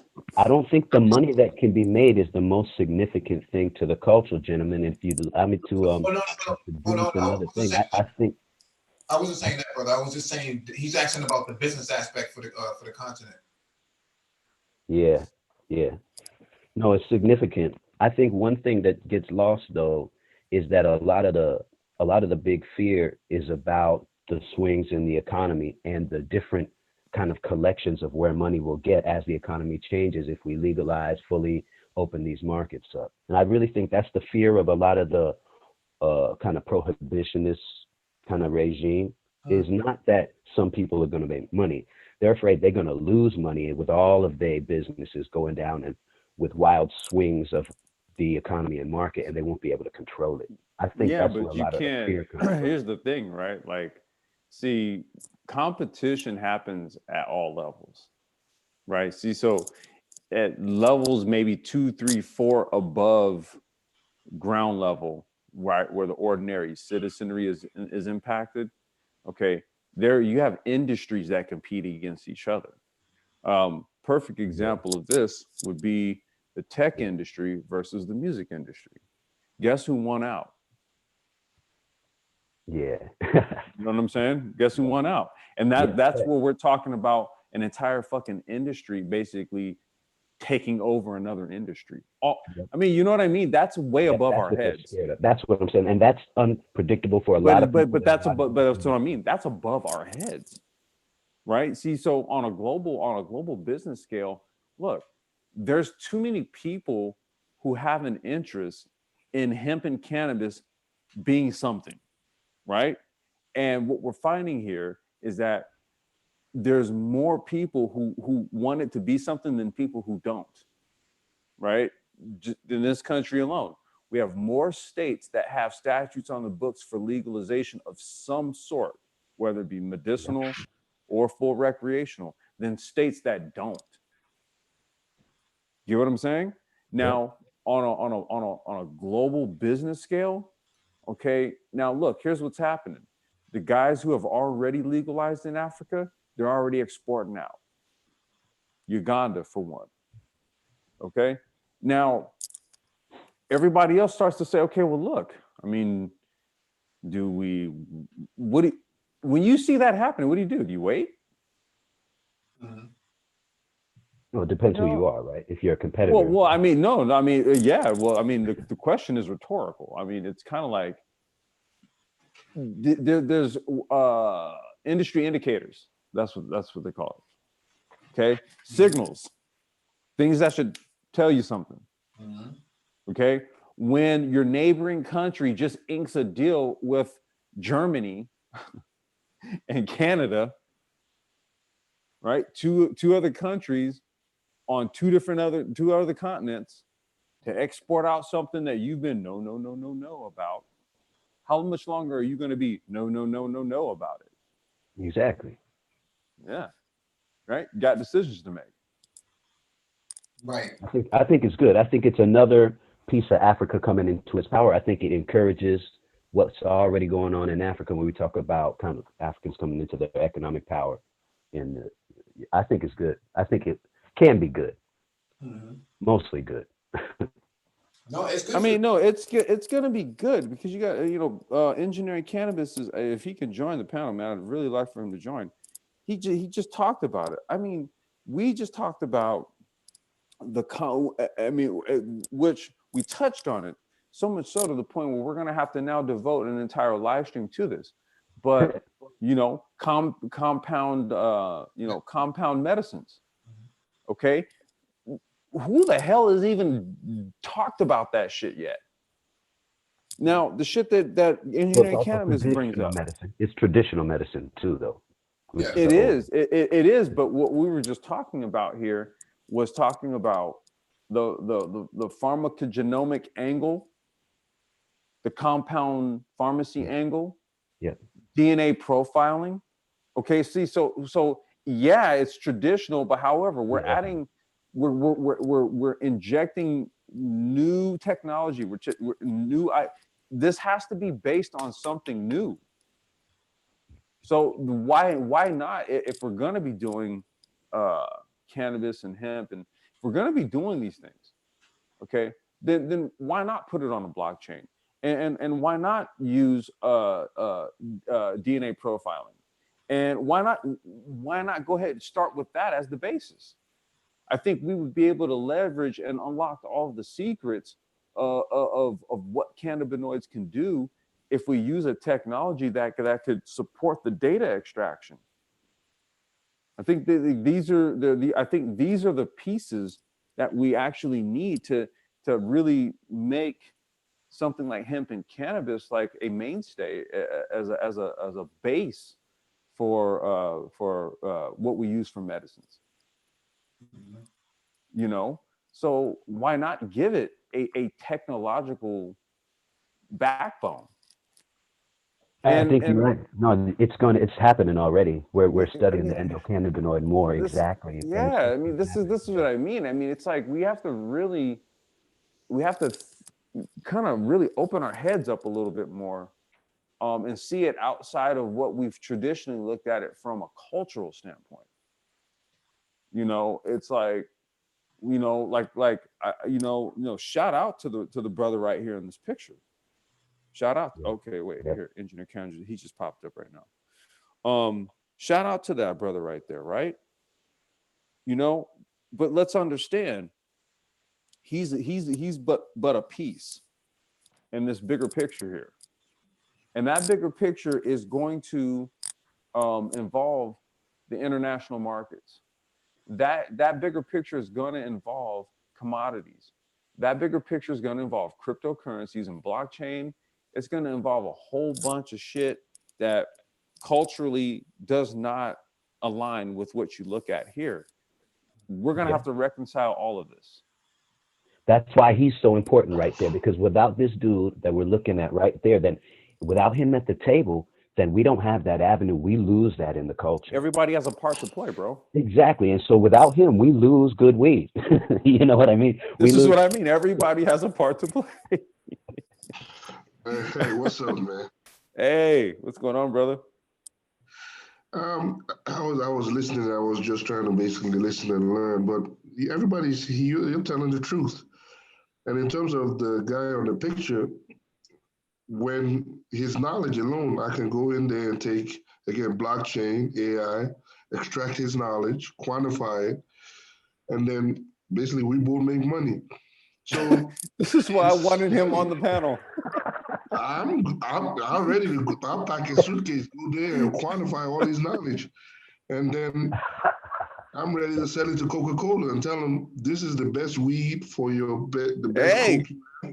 Yep, and that's exactly So there's always going to be folks like that, and I don't really think there's nothing wrong with it, because that's what those kind of do. There's always going to be folks like that, but the question is, what the fuck? Who's going to do it? Us or them? I know how to innovate, so why shouldn't I do it? So the goal is, why shouldn't I partner with someone I know and I believe the product? Why shouldn't I partner with them and say, hey, I know you have this knowledge. I want to extract it. I want to quantify it. And I want to be able to sell it, because right now you are talking and your knowledge is so substantial, but you want to make sure it's also in numbers. So why not I quantify it for you, and we're going to sell it to Philip Morris. That's fine. Coca-Cola, Monsanto plays with a lot of stuff, but a lot of people don't want Monsanto products either. The environment is huge, right? It has space for Monsanto, and it has space for, I guess just about everybody. Dude, else. it's got space for your. It's got space for your artisan, craft growers. Yep. It's got. Yeah, Russia has banned Monsanto. Well, that's good. Yep. Yes, they're not playing games. It's just going to have another name out there.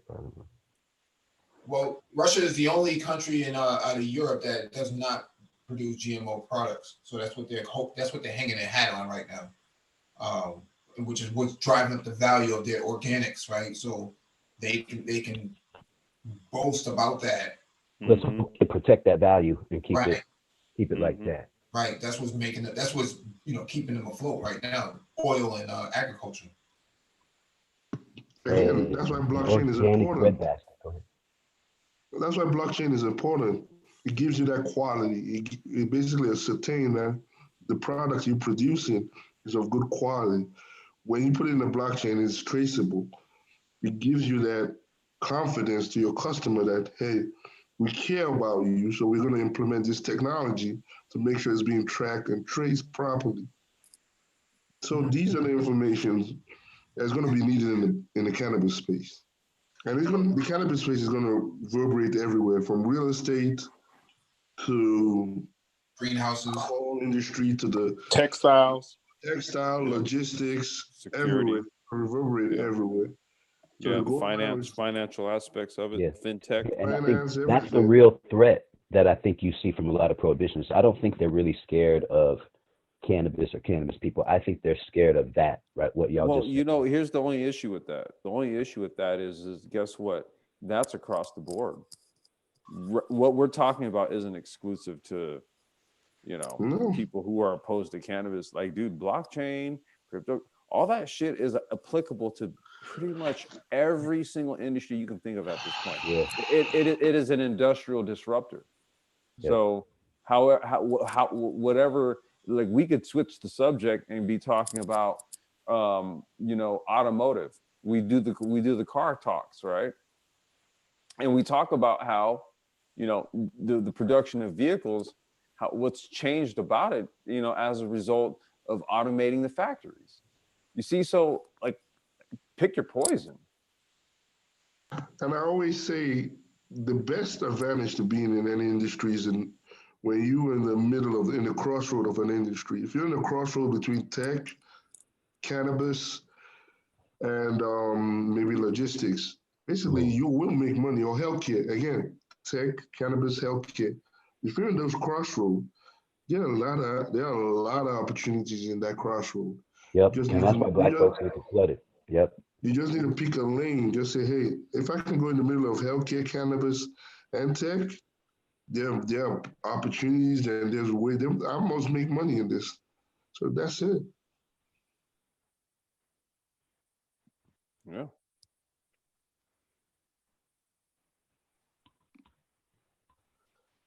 And also in reference to the science part, I always tell people to, if you're going into the industry, always focus on the medical part. Yeah, the endocannabinoid system, how it works, the pharmacology of that.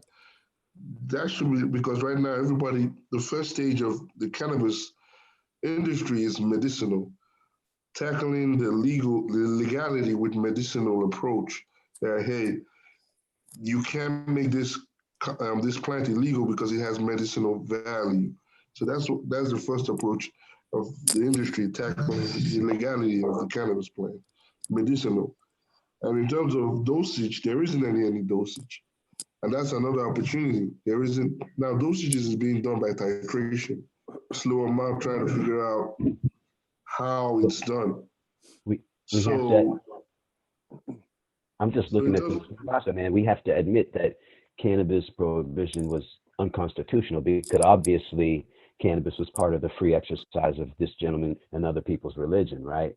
So it's just like there's the case for medical, right? Which you're saying has always been there, and we have the history for medical. But there's also the case for religious freedom, at least here in America. Yeah, well, that would fall under the dominion, and that would fall under the dominion and domain of recreational, and that's the reason why there's a push to make it recreationally legal, so that people can exercise that right, you know, to practice that. However, in you know, see, this is kind of where we have to kind of we have to begin to look at the cultural references and the significance of the cultural impact of cannabis. A little, take no disrespect from this. We have to start to look at it with a little more nuance now, because we're in a new time.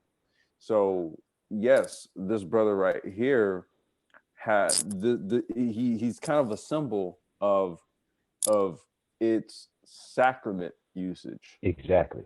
Right? He's a symbol of that. However, we're in a time where this is now a global commodity. So it's right. So it doesn't, if we're talking about the industrial applications, the impacts of our participation in these industries and stuff like that, you know, we have to suspend our spiritual leanings with regards to it. Dude, I've been smoking weed. Fuck, man. I've been smoking a long time. I need to kind of chill out a little bit, actually. But no, seriously, man. I'm like, you know, I'm getting older and shit, and you know, it's like the body starts to feel a little bit more. Maybe just use it differently, man. Maybe I need to start making more edibles with it or something. I need to just smoke less. That's really what I need to do. This is just bad for the lungs. But you know, it's kind of like I've been through, especially when I was making music, right? It had a more of a spiritual thing, right? I can kind of hear sounds better. I can kind of at the time for you, right? Well, what I'm saying here is that now, kind of where I find myself is actually involved in the business side of things. And I'm saying, really what I'm trying to say is that there's kind of like a time and a place. You know what I mean? And I think that things have evolved to a point now where we have to be more business minded about it. Well, and not, you and wouldn't not tell some, Rostas that. I understand no, and that's the whole point. That's why I was saying everybody has a part to play in it, right? Yeah. So from a cultural standpoint, I'll let them be that. And right? we should all allow them, make the space, right, for them to continue to maintain. Well, here's the thing, right? I don't think at any point anyone is going to impose on roster culture. It hasn't happened. The only thing that has happened is what been commodified. We can say that, but roster culture is what it is. I mean, I got a couple homies who are rosters, and pretty much nothing's really changed about them. Well, related to weed, their lifestyle was illegalized here in America. Know what I mean? And so that's kind of what I'm. Well, this is what I'm getting at here is that all of that is quickly going by the wayside due to the industrialization of it. You see, so if countries are now exporting it, it is no longer some sort of bane on society.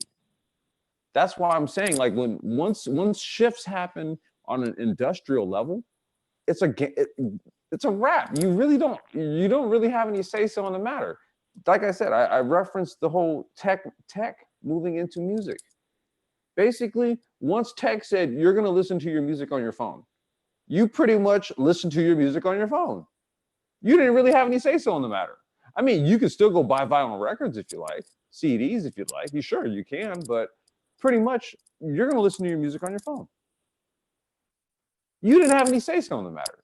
So much like that, with the industrial scales moving in the direction of hemp and cannabis legalization, guess what's going to happen on the ground floor? You're going to walk into a grocery store, like I do, 2 miles down the road, and there's going to be a little display with hemp CBD products in a goddamn grocery store. Accept it. Yeah. Accept it. That's pretty much where we're at. Again, the World Health Organization is basically talking about this plant. So a plant now has to be basically talked about again in the medical approach. We can bring the spiritual approach in there at that point. The World Health Organization will only deal with facts on how this will affect people's livelihood and also affect economies. So that's the way we should be looking at the plant right now, because the plant has a lot of application, not only medicinally, but also it changes people's economy. So if you know about the plant and know the usages of it and how to apply it, you can do some damage with it. Good damage. Yeah, I agree with that. I would avoid, at least early on, kind of getting too metaphysical about it. I think focusing on the hard science is probably going to be the best way to actually win that battle. I mean, it's going to be my thing is that time is done. We already did it. Hey, that's true. Hey, fellas. Hey, fellas. Can y'all hear me? Hey, what's going on? Nothing much. This is Trade MBD. I'm always listening to you, Mike. Listen, I love what you said about Rwanda. I want to take a trip, but I got into this from a veteran's perspective. I retired 2015, 100% disabled veteran, and I was on PTSD medicines. And the minute I switched over, started using cannabis, everything changed.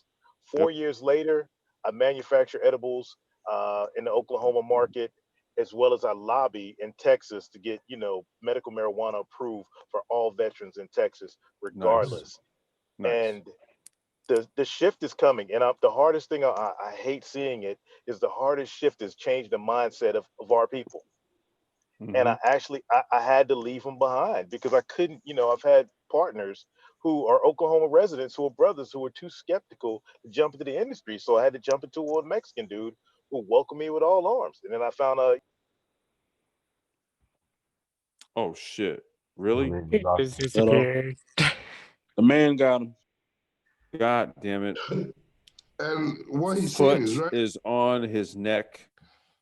But Hey, well, hold on. Hey, real quick. Trey, man, please hop back on, brother. Please hop back on. Sounds like he was talking about cultural stuff, preventing him from moving forward economically in the way he wanted. It's what it sounded like. No, he was talking more about policy. There are a lot of stuff that basically prevents people from going in there, apart from taxation, regulation. Remember, cannabis is a highly regulated industry. Mm-hmm. Just by labeling, Washington, D.C. has basically changed their labeling practices almost like every quarter. So it's expensive just to maintain the regulations. So taxation, regulations, those are the two big hurdles, especially in the cannabis space. Yeah, I mean, we were talking about, the profitability of Aurora. I actually bought some of their stock maybe a week ago. It's one of those things where I'm just gonna buy some of it and just hold on to it. Right now, it's a buy and hold. It's a hodl. That's exactly what I'm doing with it. I'm just buying and holding. Because here's the thing, man.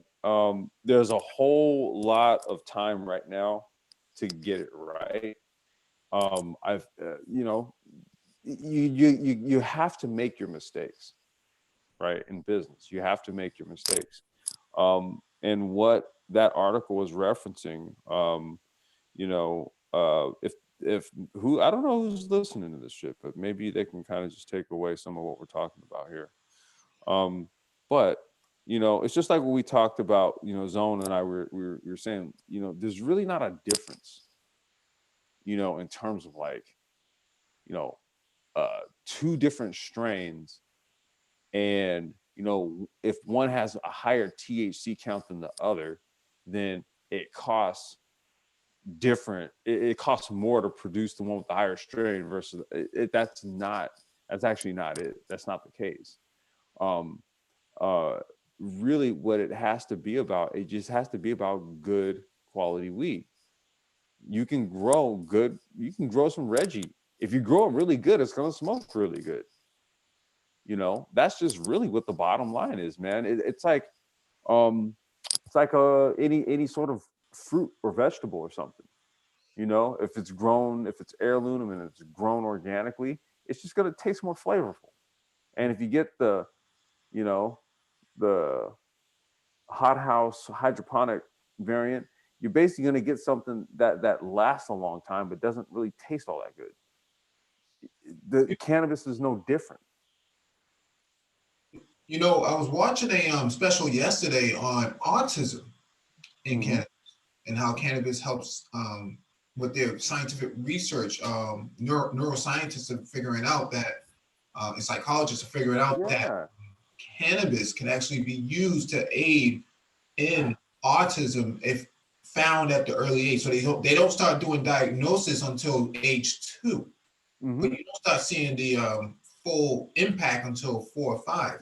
And so if somebody can come up with a cannabinoid sort of substance to aid in this at early intervention, then you can actually prevent a lot of these issues, and it could also help in Alzheimer's. So, dude, I've seen it Mike. I've seen it firsthand, bro. Some of the parents, some of the, and LA and California and stuff.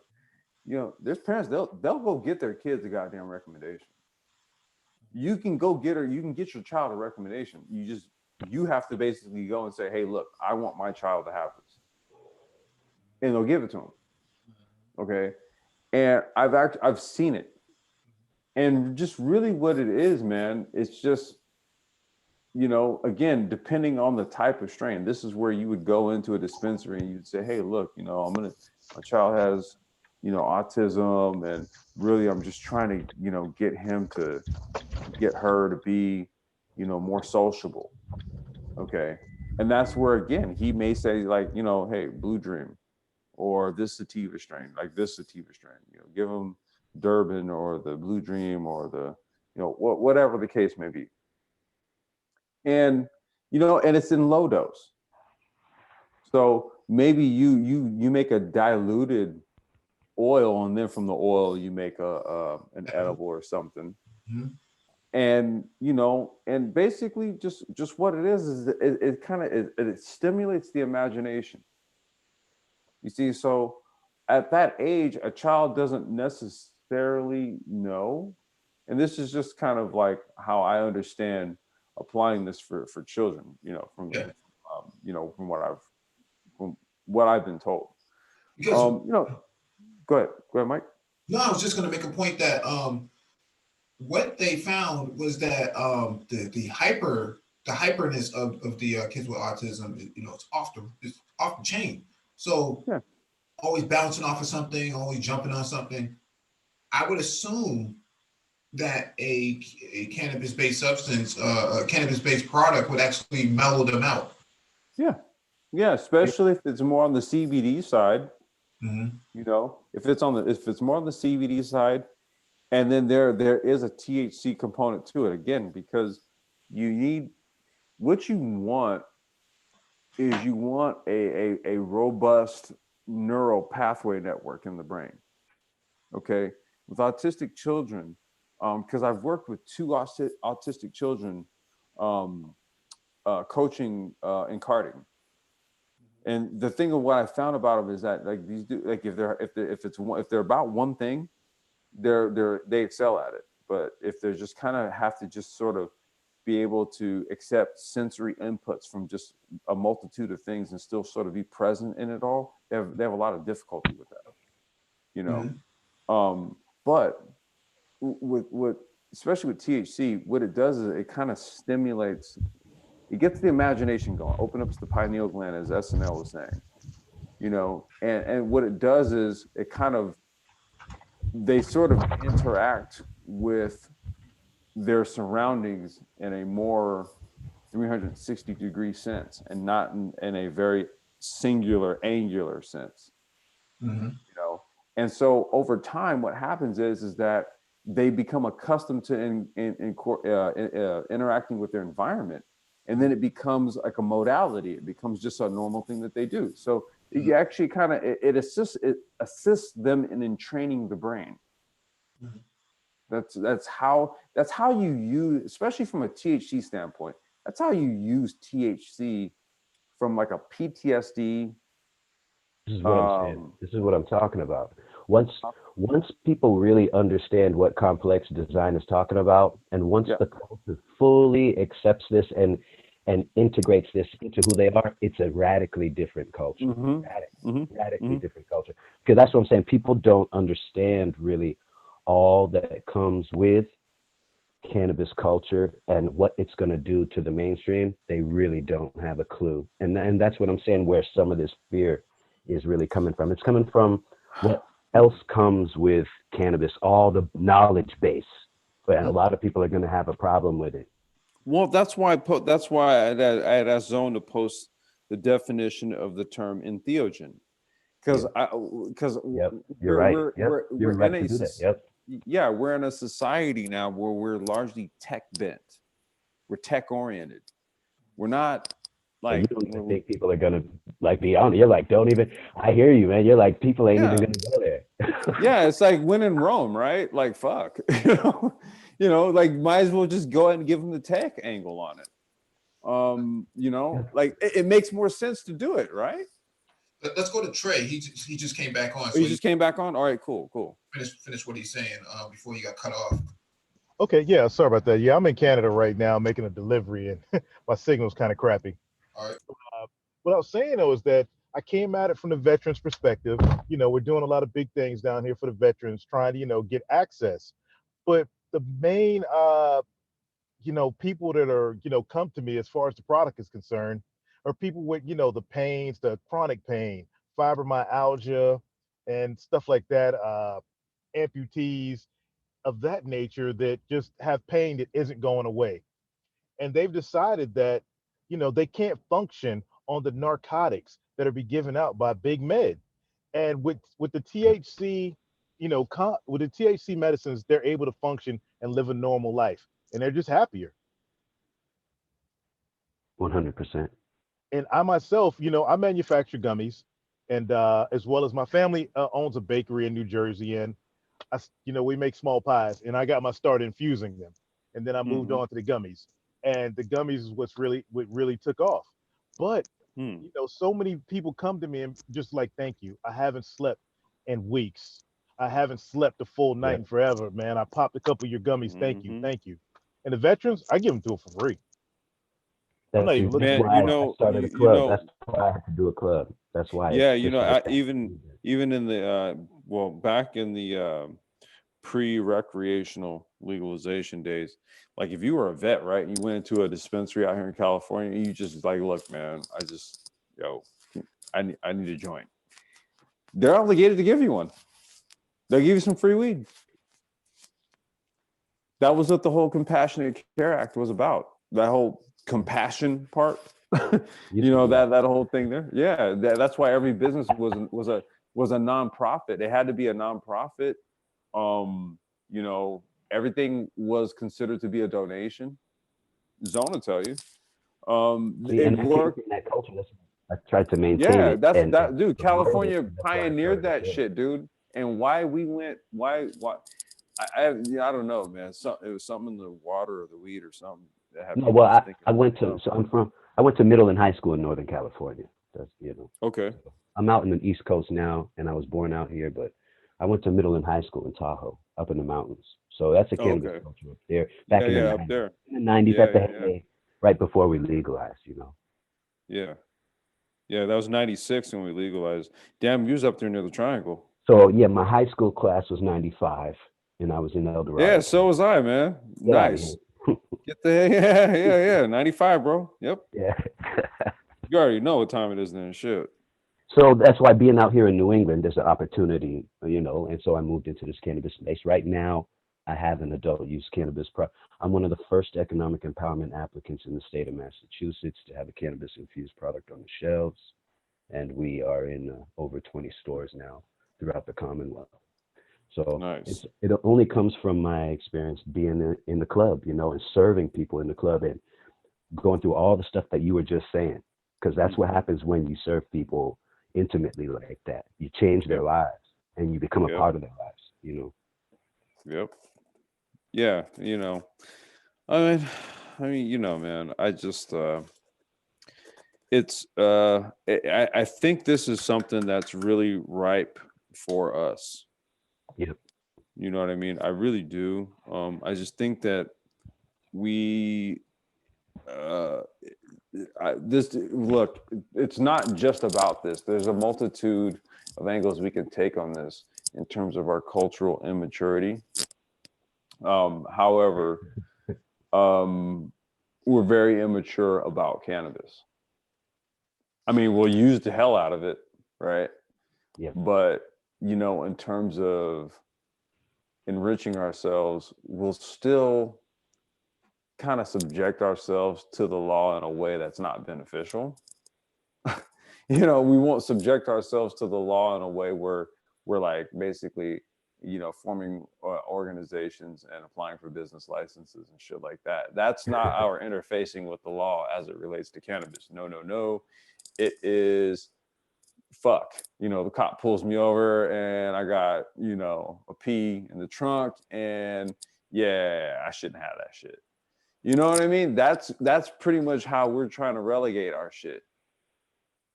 And it doesn't do us any good when we're looking at what's taking place on a global scale. When we're looking at what the World Health Organization is taking moves to do to move it, reclassify it in such a way where now it is a global commodity. Like Rick, man, like in the history of cannabis live stream that we did, we talked about the fact that it was a commodity that was traded between Africa and India fucking 5,000 years ago. This ain't nothing new. Yeah. The cycles happen, man. Like, fuck. Like, that's why I'm like, let's really, okay, yeah, let's understand the cultural importance of it, but let's not get caught up in it. No, we shouldn't get caught up in it, but I think we have to understand it, especially if we're going to build markets.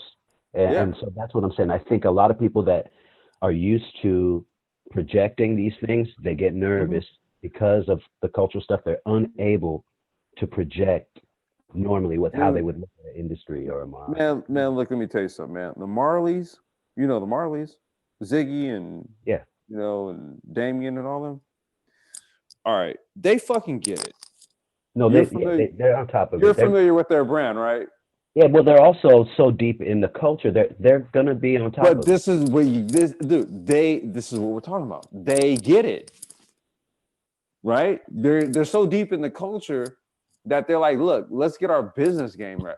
Let's get our business shit straight in this.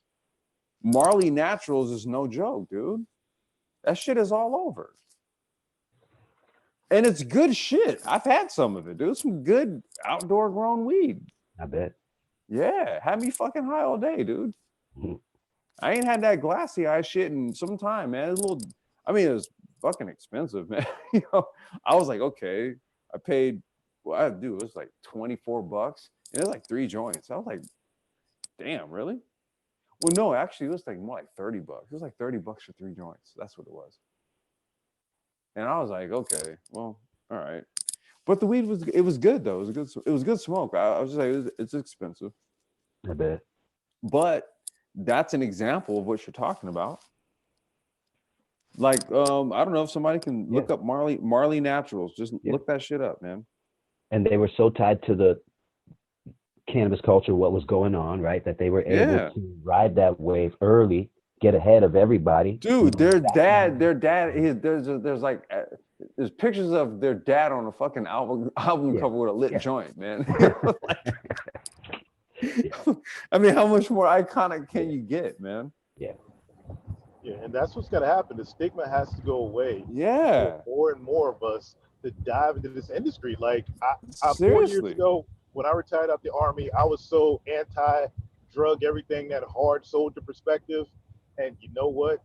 It changed. And now I'm completely like hippied out. I'm a hippied out truck driver. And the only reason, I can't, drive and I can't do my own product. The only reason I'm out here driving is just to raise funds to put money back into my business. You've got to fund your shit, man. You've got to fund That's it. It's crazy. I was the 88 Mike in Iraq. I was a truck driver too. I came back. I did delivery, private club stuff. It's so rewarding to be serving people and helping them have better lifestyles, healthier lifestyles. So respect to you, Trey.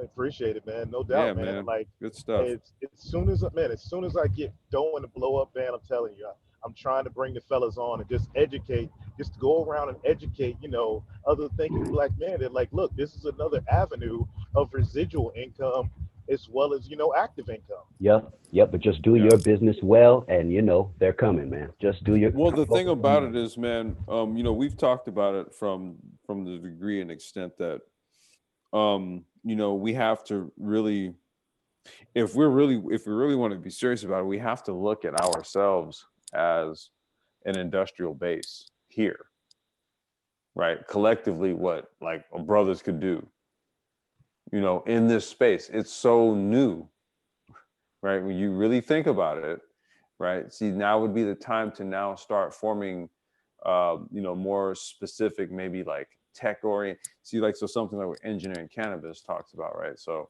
like more tech oriented think tanks that deal specifically with areas of cannabis policy related to technology, for example. This is how you start to corner policy, right? You start to craft proposals for legislation, and then you get a politician on board. Okay. And then through that, you start to secure, that's how you secure your lines of business. This is how every other goddamn business organization, this is how they all do shit. We just really have to do the same thing. We have to stop thinking that it's a goddamn mystery or something and just actually do it. That's really all it is. Because look, here's the deal, right? Like, people can, especially black folks, there's a lot of buying power, right? A lot of money being spent, a lot of weed being bought by black folks. Trust me on this. A lot of black folks buying weed. Okay, I know brothers that grow really good weed. I have one I hope to bring onto a future cannabis hangout. This dude's been a YouTuber. He's a brother up in NorCal, who has been YouTubing since like 2007, 2008. He's like one of the first to do it. This dude's got like probably like 5,000 videos, 10,000 videos on this shit. Okay, I want to bring this brother on because he's like a wealth of knowledge. He spoke, I remember years ago, he spoke to trying to put together like a black growers coalition. Because look, he was foreseeing all this recreational, man, I swear to God, this dude was dropping so much game back in the day. This is how I know so much shit. And he was trying to put this stuff together, man. And it was just like, you know, much like how you see in the manosphere and shit. Niggas just can't work together. Can't Culture cooperate. wasn't there yet. They just weren't there yet. Okay, well, look, here's the thing, right? You know, we got damn near recreationally legal across the board in the United States. That's going to happen real soon. Trust and believe on this. Yep. We've been reporting on banking legislation that had already cleared the House. Okay, so certain things have to happen before they go ahead and lay the groundwork for an actual national mandate. You have to get the okay for legislation, for banking and all that, dude. You know, before you say, oh yeah, the nation's legal. Look, banks want to know, is it okay, dude, if we take deposits on this shit? You know, so there's certain shit you gotta like iron out first, but that shit's being ironed out right now. Yep. So what the fuck are we doing? It's really what the question is. Yeah, man, it's time for folks to come on in, see how they relate to this industry, and you know, see what piece you can piece of the market you can co-opt or whatever. Dude, there's so many angles to take on this that, you know, don't think that you lost out on the gold rush because you can't grow the shit yourself or sell it, you know, in a fucking dispensary. I'll tell you right now, man, look, there's pros and cons to selling weed, okay? It's not as glorious as you think it is. That may not be the angle you really want. I never wanted it. You know, not like I didn't want the burden like that. That's the thing. People don't understand how tough this stuff is. Yeah, dude. I'll take a piece of the action, but I don't want to hold the burden, man.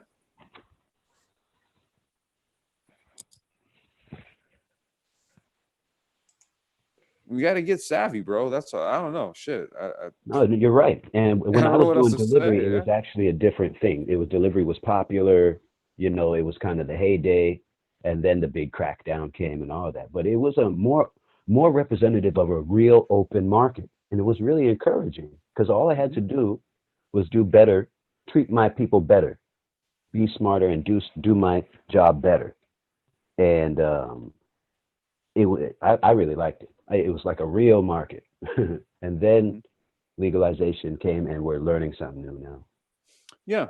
I mean, that's just kind of how it is. But then again, it's like what we've been talking about before, though.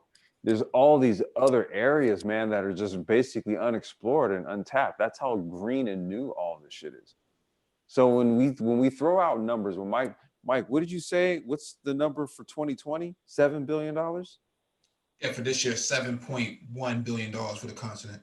So you have to really think about, okay, well, how are we tabulating the sum total of that 7 billion? Is it literally just people buying CBD? No, it's still an immature market, extremely immature. And so, I mean, what does that mean? It means a whole bunch of stuff, but I mean, well, what it means is that in 2022, it's projected to be 20 billion. Yeah. Right. So where does all that parts of the market the growth come from? Yet? A lot of the pieces haven't even been put into motion. Well, this is what I mean. So there's what they call projected growth. And then you have to look into the details of that. Look into where do they project the growth to come from? And then they'll have like a little pie chart. And then it'll break down like, okay, well, you know, 30% of that growth is going to come from, you know, new technology implementation and all these blah, blah, blah, blah, blah. And, you know, some of the shit that the Brain Trust talks about.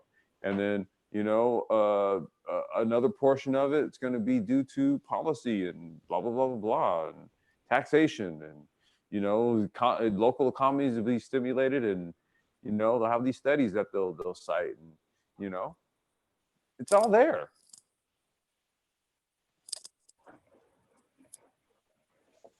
Yeah, man. Yeah, how much longer do you want to go, Complex? No, we good, bro. We can shut down, man.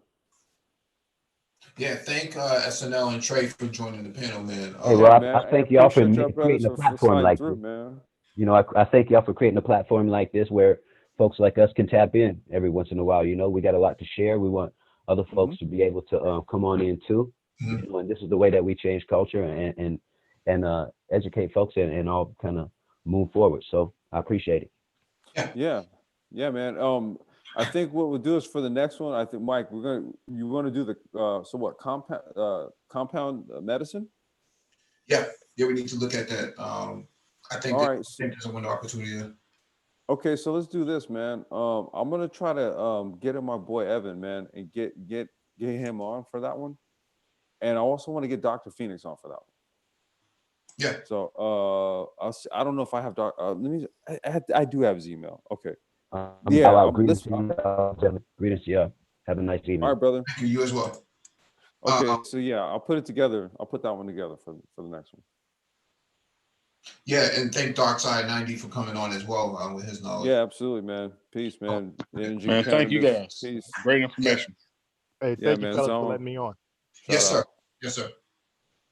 And Zone as well for helping out the co-host. Yeah, man. So cool, no problem, man. What was that, Zone? It's cool, no problem. Hey, no problem, man.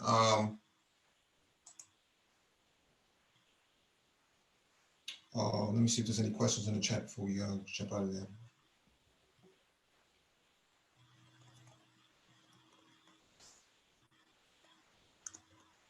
Really got to figure out this Zoom. Was it the new app, the new Zoom app? Yeah, it's full screen. I don't know I can't see anything. I have to keep jumping out and stuff like that. Oh, there should be like a green tab on top and says that you want to do a Windows mode. Like if you move your mouse all the way to the top, it should show like a green little tab.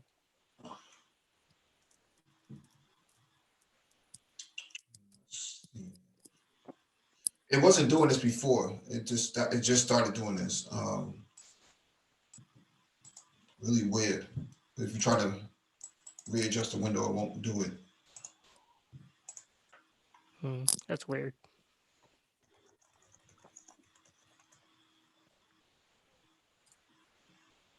All right, shalom, everyone. Peace. Peace.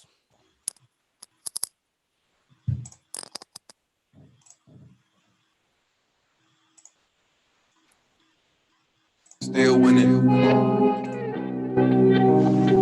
We gonna stay get money. So you niggas know what it is. 420, bitch. High, ain't no coming down. Roll up, let's burn up, turn up, ain't no turning down. Chasing this fast money, ain't no slowing down. Roll up, let's pull up, cause it's going down.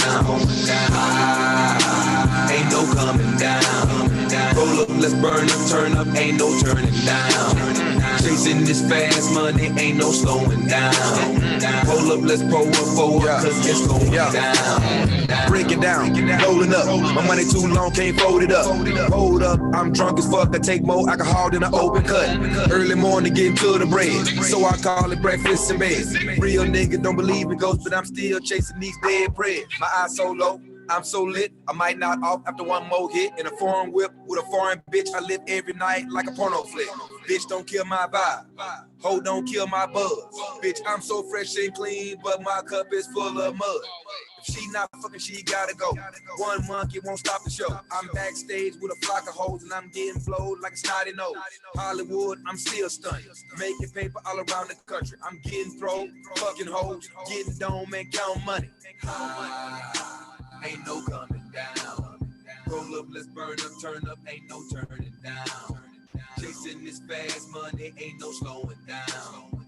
Roll up, let's pull up, cause it's going down. Ain't no coming down. Roll up, let's burn up, turn up, ain't no turning down. Chasing this fast money, ain't no slowing down. let's pull up, cause it's going down. Let's blow it all, can't take it with you. Step out my car, they taking pictures. That's paparazzi, that's TMZ. My Mercedes Benz, that's AMG.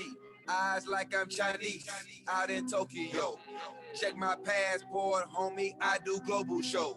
And I stay high, ain't coming down. Smoke like green, don't fuck around. Rolling up that loud, yo, dope ain't making no sound. I roll through the hood in that new Bugatti coupe. Pull up on yo baby mama, she treat my dick like a flute. Juicy J killing the game, go ahead and buy you a suit. I spend your whole son and bonus on just one pair of shoes. Let's get high.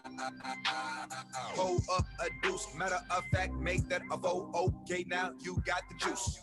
High, ain't no coming down. Roll up, let's burn up, turn up, ain't no turning down. Chasing this fast money, ain't no slowing down. Roll up, let's pull up, cause it's going down. High, ain't no coming down. Roll up, let's burn up, turn up, ain't no turning down. Chasing this fast money, ain't no slowing down. Roll up, let's pull up, cause it's going down. And I stay high, ain't coming down. Smoke like green, don't fuck with brown. Stay high, ain't coming down. Smoke like green, don't fuck with brown. And I stay high, ain't coming down. Smoke like green, don't fuck with brown. Stay high, ain't coming down. Smoke like green, don't fuck with brown. High.